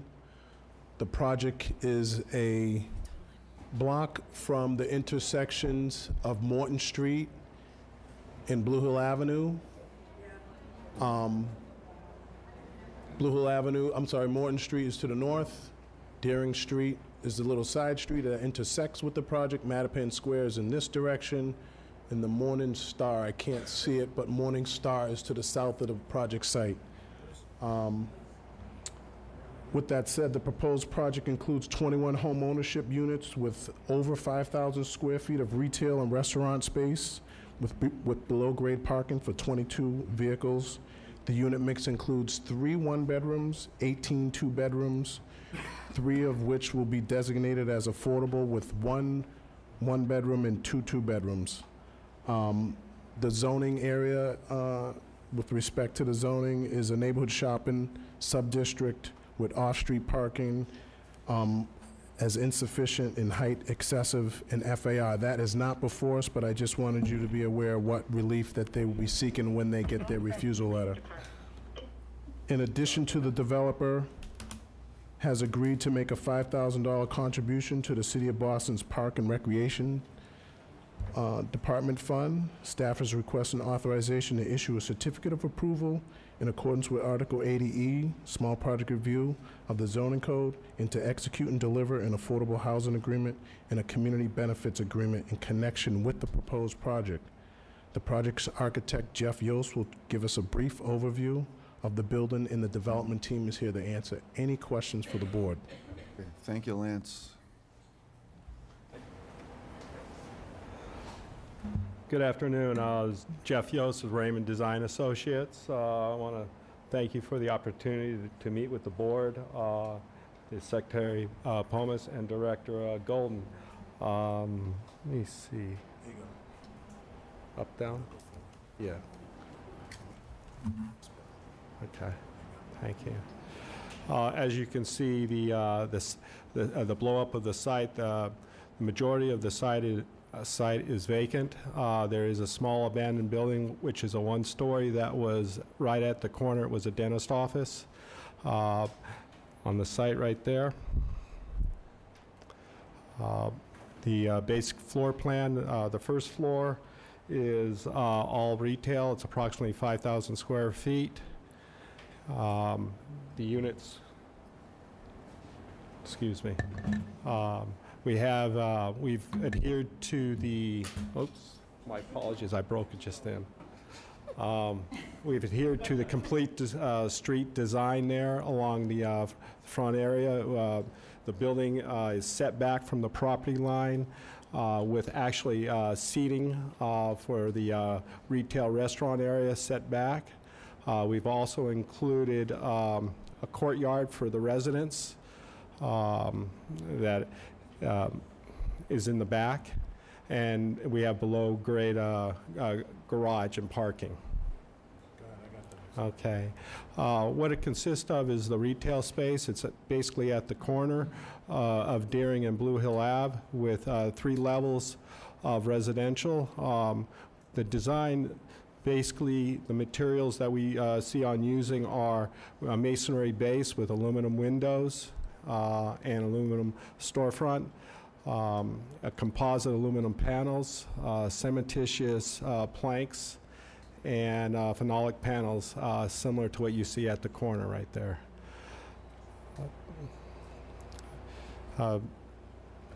Now, I believe that's about it. If there's any questions, I'd be happy to answer them. Okay, thank you. Are there any questions from the board? I have a couple questions. I appreciate the presence of the retail first floor and especially the restaurant space, because as an owner of a restaurant, I know how expensive it is to have a restaurant space available. I'm curious about the deliveries for the restaurant, because big trucks are going to be pulling up and dropping things off. Where is that going to be happening? It'll be along Deering Ave, along the side there. We have independent access to the one side. If you go back one slide, Lance, there's an entrance right there that serves the retail area. It's not up the front. It's along this area right here.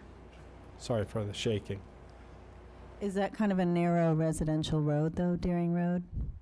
Can I speak to it? With parking? About 26 feet. 26 feet wide. Okay, I think it might be challenging for the trucks and for the neighbors, and just so you're aware of that. That is under review, and we're actually reviewing that. Right. It's under consideration there. I don't want to not have a restaurant there, but I'm just saying that will be a challenge for this little neighborhood to have the trucks coming up and stopping in the street, and they'll be blocking. Definitely we'll have to have scheduled deliveries and all those type, off-peak hours. Right. Great, thank you. Oh, and are the retail spaces going to be rental or condo? They're going to be rental? Hi, my name is Karen Bunch. I'm the broker here on the project. It's going to be rental space. Just so that you know, the restaurant is going to be a sit-down family type style restaurant, and coming next door to it, we already have a bakery that's interested in coming there, and even Metro PCS. So there is a high demand in the area for retail space there. So great, excellent. Okay, awesome. Thank you. And just one quick question. In one of the letters, it requested for the developers to return with a traffic engineer to discuss the traffic impacts and things like that. Is that occurring? Yes. Is that what? Okay.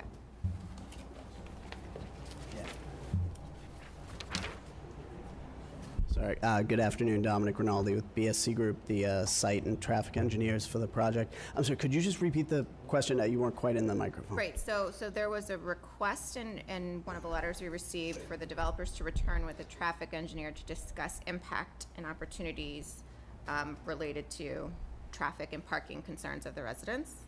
Yep, and so we have in the small project review package, we did some preliminary trip generation estimates, and we are actually in preliminary discussions with the transportation department on a number of things, including the parking and access to the site. Yeah, it looks like this letter is from 2016, so it may be kind of old. Thanks. Okay, so if there's no further questions, motion's in order? So moved. Second. All those in favor? Aye. Opposed? Ayes have it. Thank you. Congratulations. Thank you. Item number 26. Request authorization to issue a scoping determination waiving further review pursuant to Article 80, Section 80B-5.3D of the zoning code for the construction of 60 residential units, including 8 IDP units and 105 parking spaces, and to include the existing commercial building located at 270 Baker Street, and to recommend approval to the Board of Appeal for the necessary zoning relief and to take all related actions. Michael. Thank you. Good evening, Chairman Burke, Director Golden, Madam Secretary, members of the board. As mentioned, the proposed project is located at 270 Baker Street in West Roxbury and is bounded by the MBTA commuter rail, Catholic Memorial High School's athletic fields, the Gardner Street neighborhood, and by retail and commercial office uses. The proponent proposes to subdivide the existing site to allow for the proposed development, which includes a 3-story multifamily residential building. The project will total approximately 79,563 square feet of 60 home ownership units. The majority of the residential parking spaces will be provided in sub-level parking under the building. The proponent originally filed a project notification form on August 15th, 2016. At that time, there were a lot of concerns around the total number of units and around their proposed access off Baker Street. The proponent has worked well with the community and has made a number of changes to the project based on community and city agency feedback, including removing Baker Street access and decreasing the unit count to 60. The BPDA held 2 public meetings on this project to discuss the initial filing, followed by a meeting to discuss the updates that were made. We also held 2 IAG meetings to go over the updates and discuss impacts the project would have on the adjacent neighborhood. During our most recent IAG meeting on September 6, 2017, the IAG showed support of the updated proposal. In addition to creating more homeownership units, some additional community benefits include working with the Boston Transportation Department to make improvements along Sambroco Street in regards to paving, sidewalks, and landscaping. The proponent will also be contributing $10,000 to the Parkway Little League, and will be working with Catholic Memorial High School to help clean an adjacent parcel owned by CM. I'll now turn it over to the development team and be happy to answer any questions after the presentation. Thank you. Thank you. Thank you, Michael. Good afternoon. Dennis Quilty, attorney at McDermott, Quilty & Miller, representing the project team. Thank you very much for having us here today. I'd like to thank the staff. Michael Rooney and John Greeley worked with us very carefully and closely over many years, as did Michael's predecessor, Mr. Tracy. We have been in the neighborhood many times, a number of IAG meetings, public meetings, meetings that we called on our own. At the end of the day, after a lot of discussion and negotiation, we're before you today with a project that seems to work for the community and the developer, and we thank the board and its staff for helping us with that. As indicated by Mr. Rooney, we have made some strides at community benefits. The Catholic Memorial situation, they are immediately across Baker Street from us. I'm sure the board's familiar with the site. The project team the ownership is Rick Olstein and Michael Stady, who are here with us. The project architect, Neshemkin French. Linda Neshemkin is here to go through the plans with you. But we worked, as I say, very cooperatively to come up with an interesting neighborly proposal with CM, with the Parkway Little League, with the IAG. Many of the early concerns were around the access to the site, which desired initially from Baker Street itself. As a result of community concerns about the bridge and access at that point, we removed that from the plan and reduced the size of the project. And at our last IAG meeting, there was, I believe, unanimous support for this project going forward as it is before you today. So I would like to introduce Ms. Neshemkin to go through the plans with you, and then obviously we're here to answer any questions you may have. Okay, thank you very much.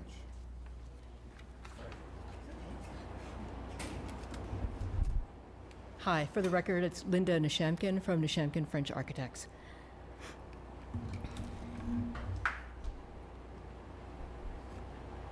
What am I doing wrong here?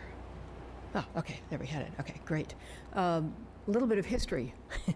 On the upper left is our earliest proposal, 4 buildings, more than twice the number of units. Generation after that, 3 buildings at 120 at the bottom here, two buildings, one a 3-story apartment, the other a set of townhouses, but this one had its access off of Baker Street, which was not desirable in the view of the neighborhood. After our last review, which was at 70 units, we have now reduced to 60 units. Access is off of VFW Parkway. In this scheme, I think an important aspect of this is the fact that the existing office building is remaining. And in that first floor of the office building is a daycare center. The daycare center will have a playground, which is being relocated to the right of the commercial building. In the placement of this building, we are below the sloped hill down from Baker Street. There's about a 16-foot height difference between the sidewalk at Baker Street and the property at this point, and that's very heavily treed as well. And most of that tree cover will be actually remaining. We've got a 30-foot setback from the back of the sidewalk. The proposal includes 60 two-bedroom units in a sort of a hockey stick shaped building, I'd have to say, with parking underneath. I think that's actually, I don't know if we have the plans here or not. We may not. It looks like the plans are not in. That's fine. With parking underneath for 88 cars, 2 at grade in the front, and then separate from that, parking for 70 cars at the commercial.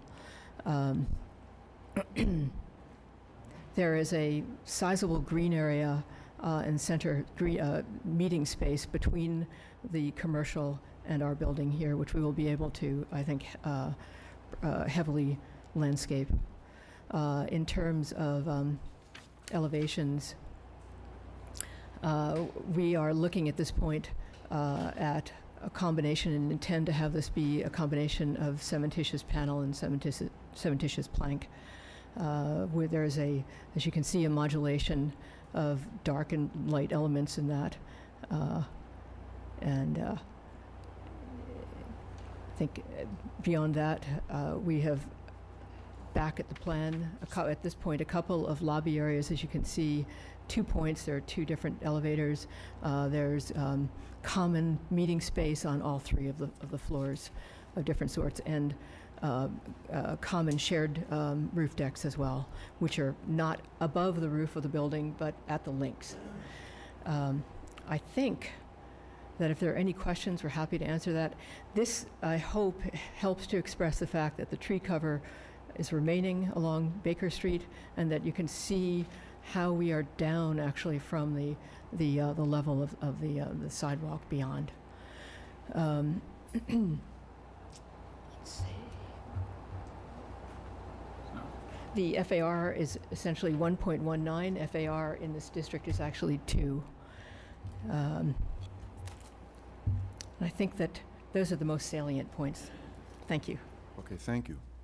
That conclude your presentation? Yes, it does. Are there any questions from the board?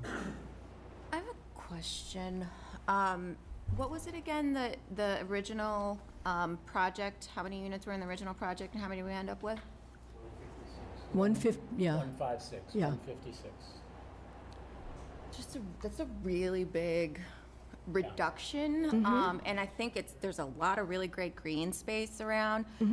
Like, more from a planning agency perspective, like, could we have gone more dense here? Like, I worry if we're kind of overreacting sometimes to like the whole NIMBYism kind of thing. If, we're really kind of increasing density in, in some neighborhoods and in not other, like it seems like we could have been more dense and still been okay. I mean, we're under the FAR. So, Jonathan Greeley, Director of Development Review here at the BPDA. Great question. I would note the different scenarios. Note the timeline, right? So we've been at this discussion for about a year and a half, and to the development team's credit, they've stuck with it. And there has been tremendous community input here. Yeah. I think remembering, while this is a dense site, there's an existing commercial building on the site that does generate some traffic. It's in between both Baker Street and West Roxbury Parkway, both of which have some traffic issues. And so I think the introduction of a residential use here was, I think, overall the preferential from an expansion of the commercial use, which could have been done as of right. And so Baker Street in particular, not only is it a busy street, but as a curved street, it's across the street from Catholic Memorial. There's a tremendous amount of use related to the playing fields there too. So this is, I would actually say, has been a a difficult dialogue from the start, introducing a very dense project for the type of neighborhood we're in. And I think there's been a lot of work to, mitigate the project. The team expressed strong preference to be on Baker Street. They accommodated the neighborhood request to be off Baker Street, to not have an access point off Baker Street, to address traffic concerns there too. So I think for us, we view this as a positive outcome. There are some that feel this is still far too dense for this site. But I think in general, we are, as a planning agency, making a call that we are comfortable with this type of development in this type of neighborhood. West Roxbury is a popular place to be. And so we want to make sure we provide that housing stock. We're also balancing concerns about neighborhood densification in a neighborhood that is, in an immediate context, that is certainly much more single-family home scale. So we think we found the right kind of balance. It's been a lot of work here between Mike Rooney, Chris Tracy before him, Mike Christopher, and also Michael Canizzo from the design team. And there were several times I would imagine the development team wanted to walk away out of frustration, but I think we worked together to get to, I think, a decent outcome. Yeah. You know what I'm saying? I just feel like, yeah. No, I mean, I think it's great. It's a beautiful project. I just, I think some neighborhoods can create a different amount of noise and different volume of it. And I don't know. I just think I think it could have been denser. That's all. We have a housing stock problem, so I know we're staying within it, and I think it's good. Sure, that's fair. To worth noting, this is the largest project you're approving this evening. Mm-hmm. And it is not especially close to public transit. It is an auto-oriented neighborhood. So, and also, I would, without the risk of disparaging the development team, I would argue that the initial proposal was far too dense. It was an overreach. Okay. And so I think something around something much closer to 75, 80 units was a better place to start. And I think we landed at a place where there was a community push to be much lower. So I think we try to find the opportunity to land in the middle on most of these things. So I think we've done a good job with that. So, but your point is well taken. Yeah, I'm just yeah. No. Okay, are there any further questions from the board? Hearing none, a motion's in order. So moved. Second. Second, all those in favor? Aye. Opposed? Ayes have it. Thank you. Thank you. We're going to take a brief recess for 5 minutes, and we will return.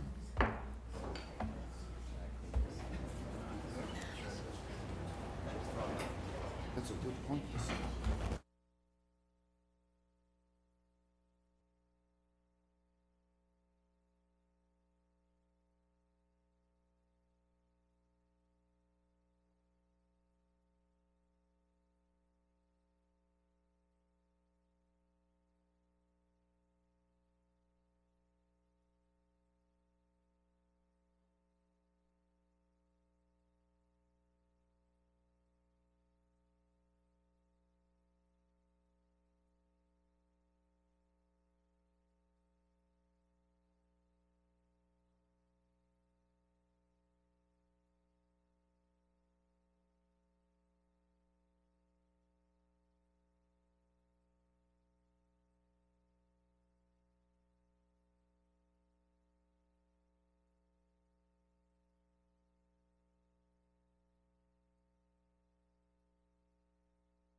Item number 27, request authorization to adopt the confirmatory order of taking to execute amendments to lease agreements for parcel 30A and parcel RR15A and RR15B, extending said agreements to December 31st, 2017, to execute a deed conveying the registered BRA on land within the Worcester Square Community Garden to the trustees of the reservations for a community garden and public open space.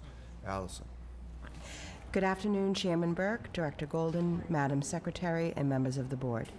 Before you is a recommendation for approval authorizing the director to adopt a confirmatory order of taking, execute amendments to extend the expiration of license agreements to December 31st, 2017, and to execute a deed to convey the registered land from the BRA located within the Worcester Community Gardens, parcel 30A and parcels RR15A and RR15B in the South End Urban Renewal Area, project number Mass R-56, to the trustees of reservations for a community garden and public open space. Okay, thank you. Are there any questions from the board? Hearing none, a motion's in order? So moved. Second, all those in favor? Aye. Opposed? The ayes have it. Thank you, Allison. Item number 28, request authorization to adopt a minor modification to the South End Urban Renewal Plan allowing institutional uses and to execute an amendment to the ground lease with Crosstown Center Hotel LLC dated August 20th, 2002, and to take all related actions. Michael. Good evening, Chairman Burke, Director Golden, Madam Secretary, and members of the board. We're requesting authorization to adopt a minor modification to the South End Urban Renewal Plan, allowing institutional uses and to execute an amendment to the ground lease with Crosstown Center Hotel LLC.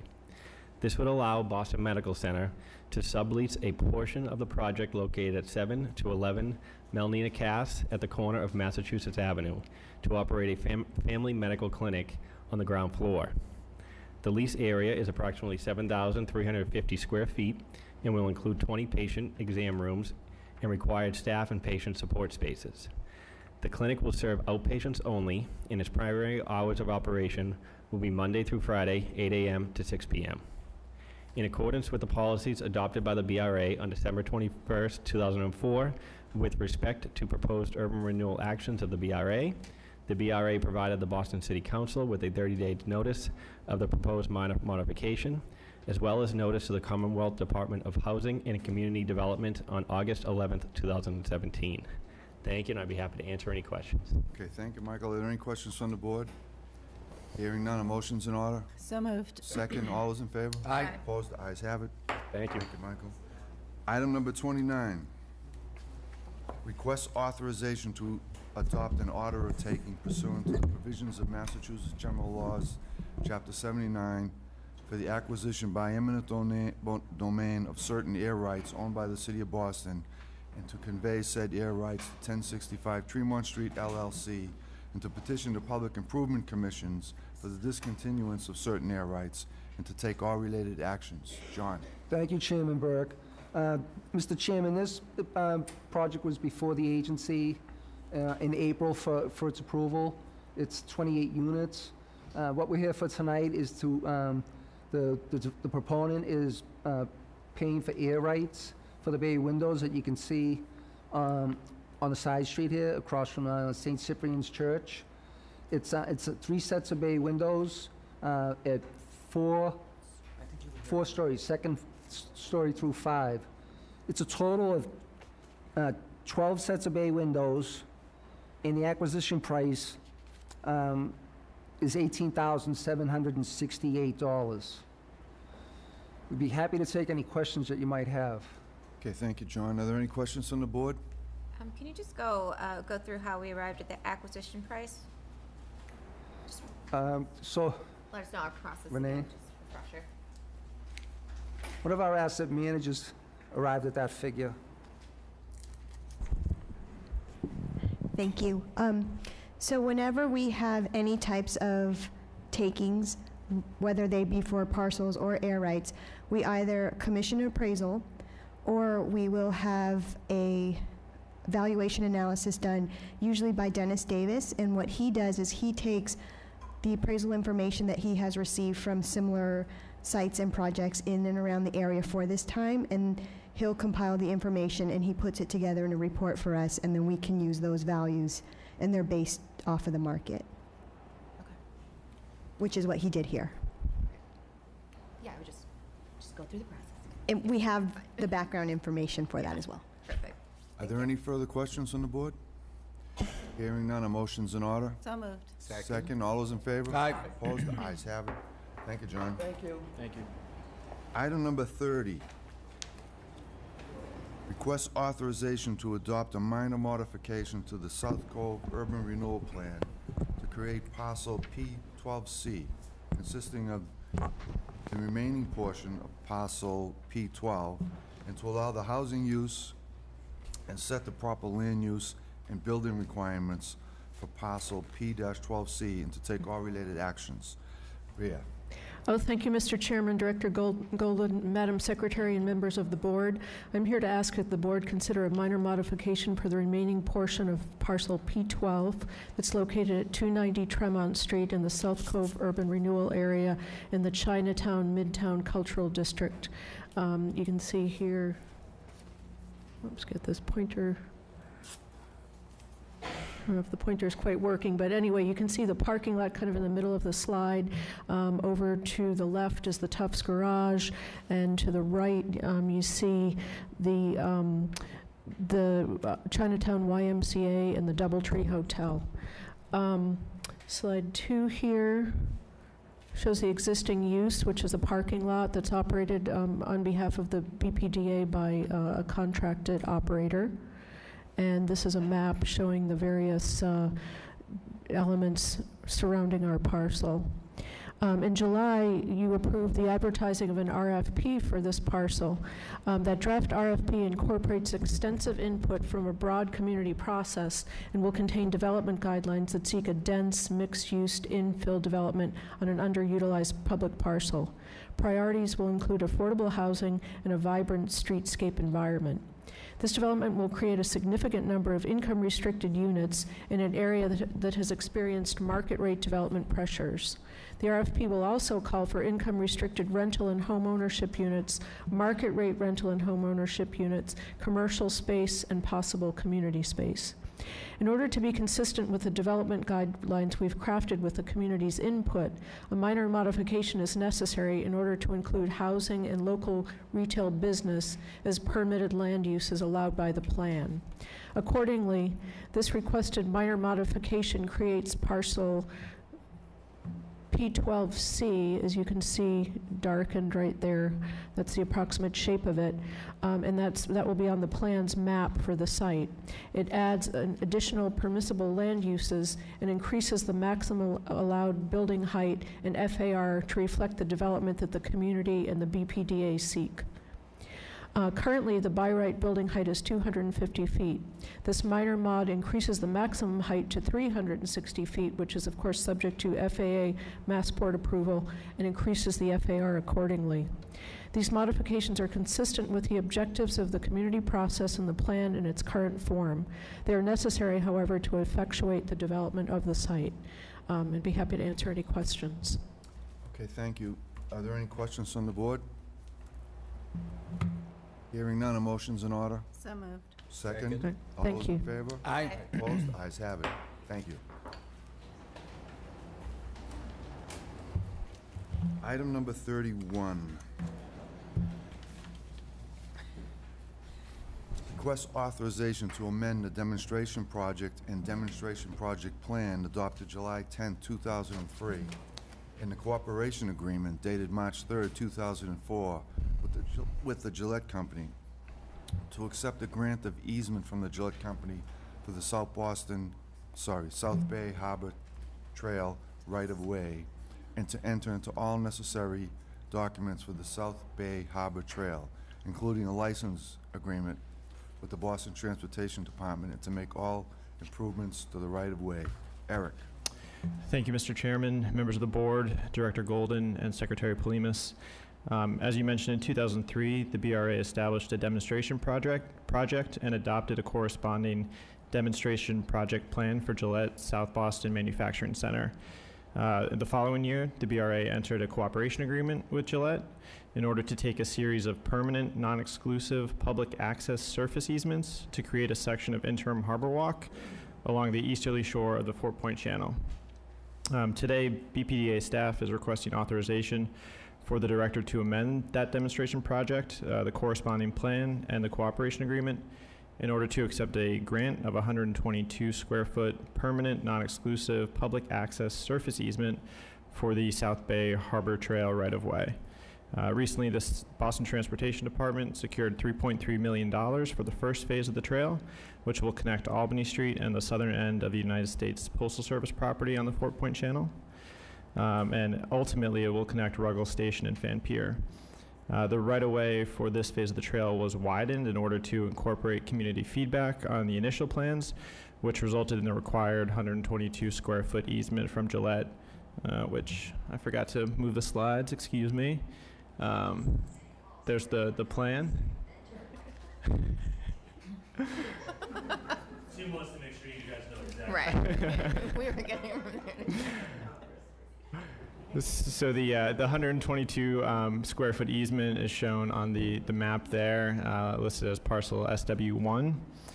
So in order to meet deadlines for the funding, it was determined that it would be most efficient for the agency to amend the demonstration project, the corresponding plan, and the cooperation agreement in order to accept the grant of easement from Gillette. That grant will then be conveyed to the City of Boston or licensed to MassDOT, whichever is most appropriate. If there are any questions or need for directions, I'd be happy to answer them now. Yeah, so my eyes are getting, a little old here, but I can't quite pick out where S71 or S1 is. Can you just So point it's out what we're the talking slightly shaded area. Have we established that the laser doesn't work? It's I can. Which is bring of that. Are we What's in? most helpful? Oh, okay. Yep. So that's the zoomed in area. Which is up over there, right? Correct. This is the zoom out of that over there. Okay. Any further questions?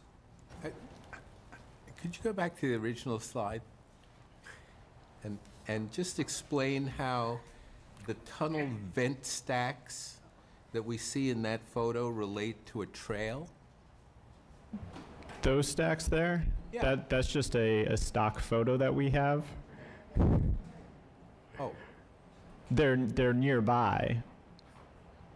It'd be good to see the trail itself. That's the trail, right? So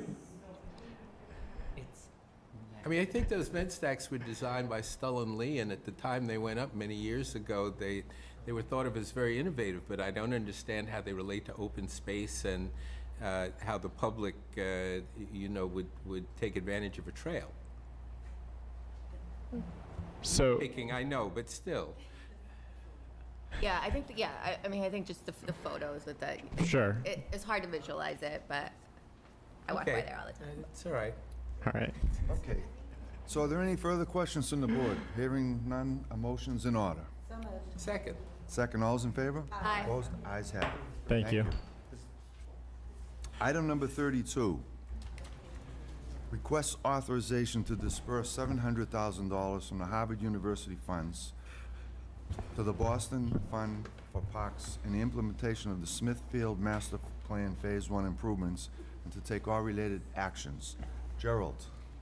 Good evening. Thank you, Mr. Chairman, members of the board, Director Golden, Madam Secretary. I'm here to request authorization to disperse $700,000 from Harvard to the Boston Fund for Parks. This is an earmark that was originally in the 2008 cooperation agreement for the science complex. Harvard was going to spend approximately that amount to improve pedestrian circulation by building some pathways on their own property through their athletics area and in the vicinity of Smithfield. Since that time, the context there has changed dramatically. As you know, you approved a $1.9 million grant from the Harvard Flex Fund this spring. That's in addition to $200,000 that we had granted previously from that fund, all for design and construction of Smithfield. Samuels and Associates had given $500,000, and the city has earmarked $3.3 million in capital funding for implementation of Phase 1 of the Smithfield master plan. So it made sense to, as we were rewriting that cooperation agreement from 2008, to say, let's use this for a purpose that is equivalent. It improves circulation. In fact, it does more for the neighborhood and the park than the previous line item would have done. And instead of Harvard spending that money themselves, they will pass it through us to go to parks. So this is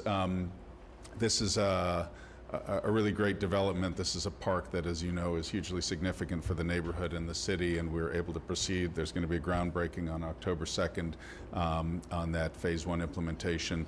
It's a great project for the neighborhood and the city, and a great partnership with Harvard and Samuels and the whole neighborhood. All right, thank you, Gerald. Any questions from the board? Hearing none, a motion's in order? So moved. Second, all those in favor? Aye. Opposed? Ayes have it. Thank you. Thank you. Item number 33. Request authorization to disperse $79,820 BioSquare 2 Physical and Community Improvement Fund to Project Place, and to enter into a grant agreement with said nonprofit, and to take all related actions. Sanel. Yeah, good evening, Chairman Burke, members of the board, Madam Secretary, Director Golden. This board recommended approval of the BioSquare 2 PDA master plan in December of 2004, which received Boston Zoning Commission approval in January of 2005, excuse me. There were 3 projects within this master plan, and as a result of the community process, there was $625,000 that resulted from that project for mitigation community benefits for physical and community improvements in the area. We received an application from Project Place for the beautification of Melnia Cass and Mass Ave earlier in August, and we're recommending that we disperse $79,820 from that fund to Project Place. Okay, thank you, Sanel. Are there any questions from the board? Hearing none, a motion's in order? Second, all those in favor? Aye. Opposed? Ayes have it. Thank you. Item number 34. Request authorization to amend the sale and construction agreement with MCAF Winthrop LLC for Winthrop Square, 115 Federal Street, to allow demolition of the Winthrop Square garage to commence on or before November 15th, 2017. And if demolition commences on or before November 15, 2017, disbursement of $1.5 million of the preliminary payment from the preliminary payment escrow account to MCAF Winthrop Square LLC to pay for the cost of early demolition of the Winthrop Square garage. Sean. Thank you, Mr. Chairman, Director Golden, Madam Secretary, and members of the board. On January 30th, 2017, the BPDA and MCAF Winthrop LLC, a permitted affiliate of Millennium Partners LLC, entered into a sale and construction agreement for the conveyance and redevelopment of 115 Federal Street, otherwise known as the Winthrop Square garage site. The sale and construction agreement included a fixed purchase price and a project participation purchase price portion. As part of the fixed purchase price, the agreement required the developer to pay $10 million into preliminary payments into an escrow account. The agreement further stipulated that $2.5 million of the $10 million paid into escrow would be made available to the developer for the cost of demolishing the Winthrop Square garage if demolition commenced by June 15, 2017. It should be noted the developer has deposited the required $10 million of preliminary payments into the escrow account. $8.5 million of the $10 million in the escrow account has been released to the BPDA, and the BPDA has transferred these funds to the city. $1.5 million now remains in the escrow account. The developer did not commence demolition of the garage by June 15, 2017, and accordingly was not entitled to the release of $2 million from escrow to pay for the cost of the demolition of the garage. That background brings us to the vote before you tonight. The developer is requested to amend the sale and construction agreement to allow for early demolition of the garage to commence no later than November 15, 2017, with funds from the escrow account made available to the developer to pay for demolition costs. In light of the unsafe and dilapidated condition of the Winthrop Square garage, the BPDA, in consultation with the city, agreed that early demolition of the garage before closing continues to be in the best interest of public safety, the city, the BPDA, and the developer. Allowing early demolition to commence on or before November 15th will allow for the expedited removal of a blighted building from the Winthrop Square neighborhood. Further, since the parties have agreed that the developer will only be allowed to draw $1.5 million from escrow to pay for demolition costs, this amendment results in a better financial deal than what is currently set forth in the sale and construction agreement. Accordingly, the BPDA asked authorization from the board to enter into an amendment allowing for early demolition to commence on or before November 15th, 2017, and release of $1.5 million from escrow if early demolition is commenced by November 15th, 2017. If there are any questions for the board, Any questions from the board? What would happen if the demolition doesn't commence by November 15th? So then the remaining $1.5 million in escrow would be released to the BPDA, and then the BPDA would transfer those funds to the city. So all funds would go to the city. Are there any further questions from the board? Is this the only amendment that we're making? It's just around this? Just these two issues. Okay. No further questions or motions in order? So moved. Second. All those in favor? Aye. Opposed? Ayes have it. Thank you. Thank you very much. Item number 35, contractual. We need a motion to pay the bills. I move that we pay our bills. Second. Second. All those in favor? Aye. Opposed? Ayes have it. Item number 36, personnel. Janet. Thank you, Mr. Chairman, members of the board, Madam Secretary, and Director Golden. Jeanette Carlavelle for the BPDA. We have a few items for your consideration on the BRA agenda. We have 4 travel items for your consideration with details listed in the board memos. The travelers are Trin Nguyen from the OWD division with 2 separate travel dates, John June Ju from the planning division, and Brian Golden from the directors division. We have 1 status change, Robert Luisi from the ANF division transferring to the controller position. Thank you. Okay, thank you. Any questions from the board? Motion? So moved. Second. All those in favor? Aye. Opposed? Ayes have it. Thank you, Janet. Thank you. Item number 37, the director's update. Thank you, Mr. Chairman, and through you to the members. First, a word about the status of the Millennium proposal at Winthrop Square. There's been some recent reporting on the subject of height with regard to that project, so I'd just like to share a few remarks on that subject. It's standard in regulatory review for any new tower in Boston to undergo Federal Aviation Administration review, and the FAA recently identified components of the Winthrop Square proposal that will require further analysis and adjustment. While Millennium will continue to work with Massport and the FAA, our interpretation at the BPDA of the letter issued by the FAA is that a tower at that location over 702 feet may impact East Boston and communities north and northwest of Boston in an adverse manner. Therefore, the mayor has asked Millennium to limit the height of the proposed tower to 702 feet. That's down from their initial proposal when they responded to our RFP some time ago, in which they proposed 770 feet, 775 feet.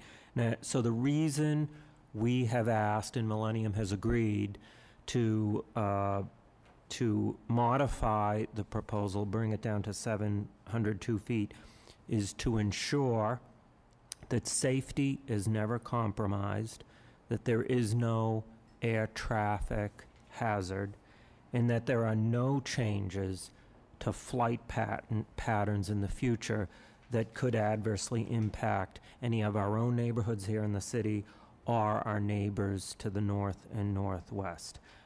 Reducing the height to 702 feet should prevent both of those things from continuing to be concerns.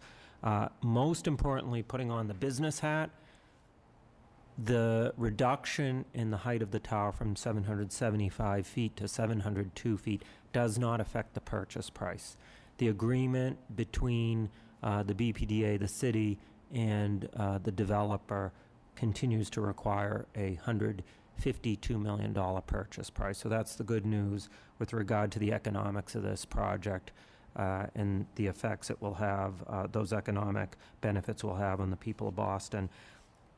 Now, I know board member Carol Downs visited the China Trade Building recently, and Dennis Davis mentioned some of the new leases that were placed before the board and approved for new tenants at the China Trade. The China Trade Building is a tremendous success story. We mentioned it a few times in the past, but I just want to drill down a bit on that.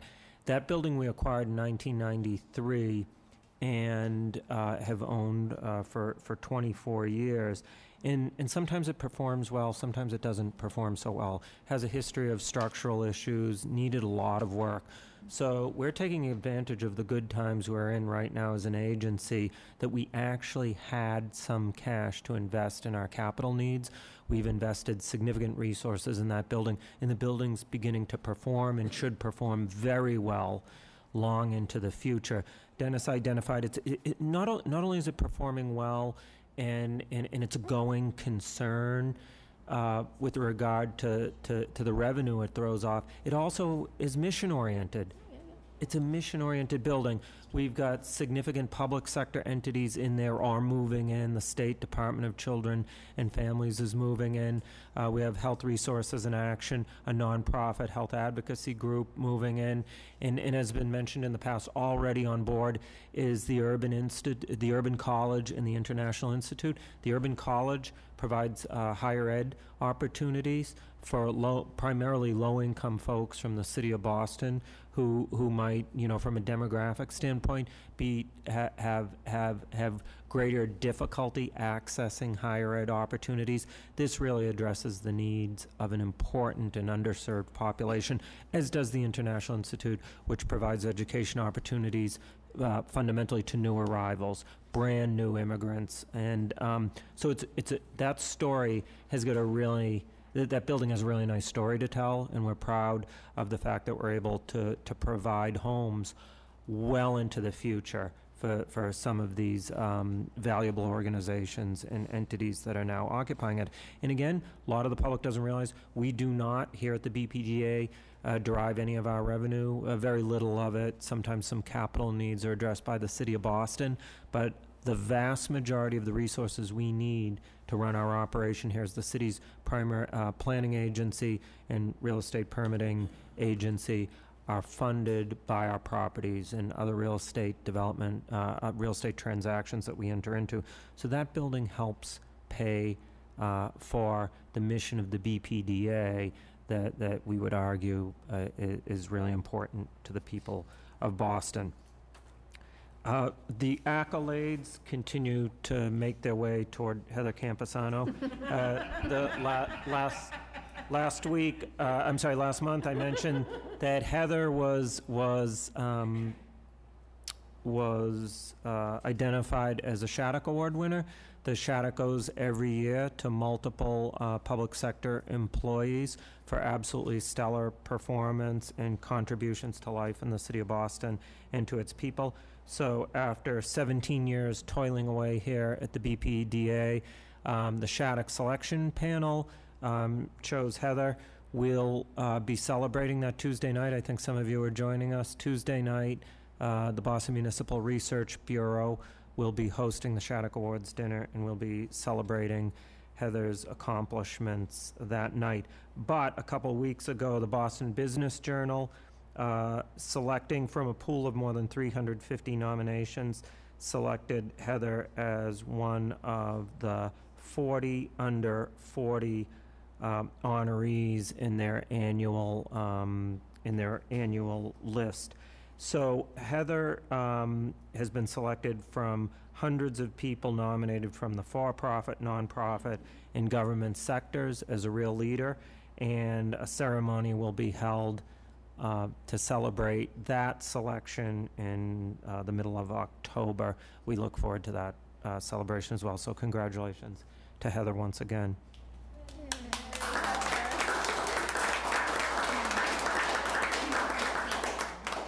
And finally, I thought this was, as we come well past the midpoint in 2017, I thought I'd roll up some of the significant numbers since the beginning of the calendar year. So thus far, as of tonight, you've approved more than $2 billion worth of projects in the city. That's almost 5 million square feet of new development that you've added to the pipeline. That's 3,000 residential units, 2,992. 466 of them fall within our affordability range. And there's a total of 10,000 jobs that will flow from this effort. That's construction jobs, that's permanent jobs, those are the indirect jobs that flow from projects. So it's just about 10,000 people working in one way or another as a result of the development projects you've set in motion in the past 9 months. So I think it's another good year with regard to the planning and real estate development that we've been permitting here at the agency. Thanks very much, and have a good rest of the night. Okay, thank you, Brian. And congratulations to Heather from the board. That's really wonderful, and you deserve that, too. Thank you. We need a motion to adjourn. I move we adjourn this meeting. Second? Second. All those in favor? Aye. Well, meeting adjourned. Thank you.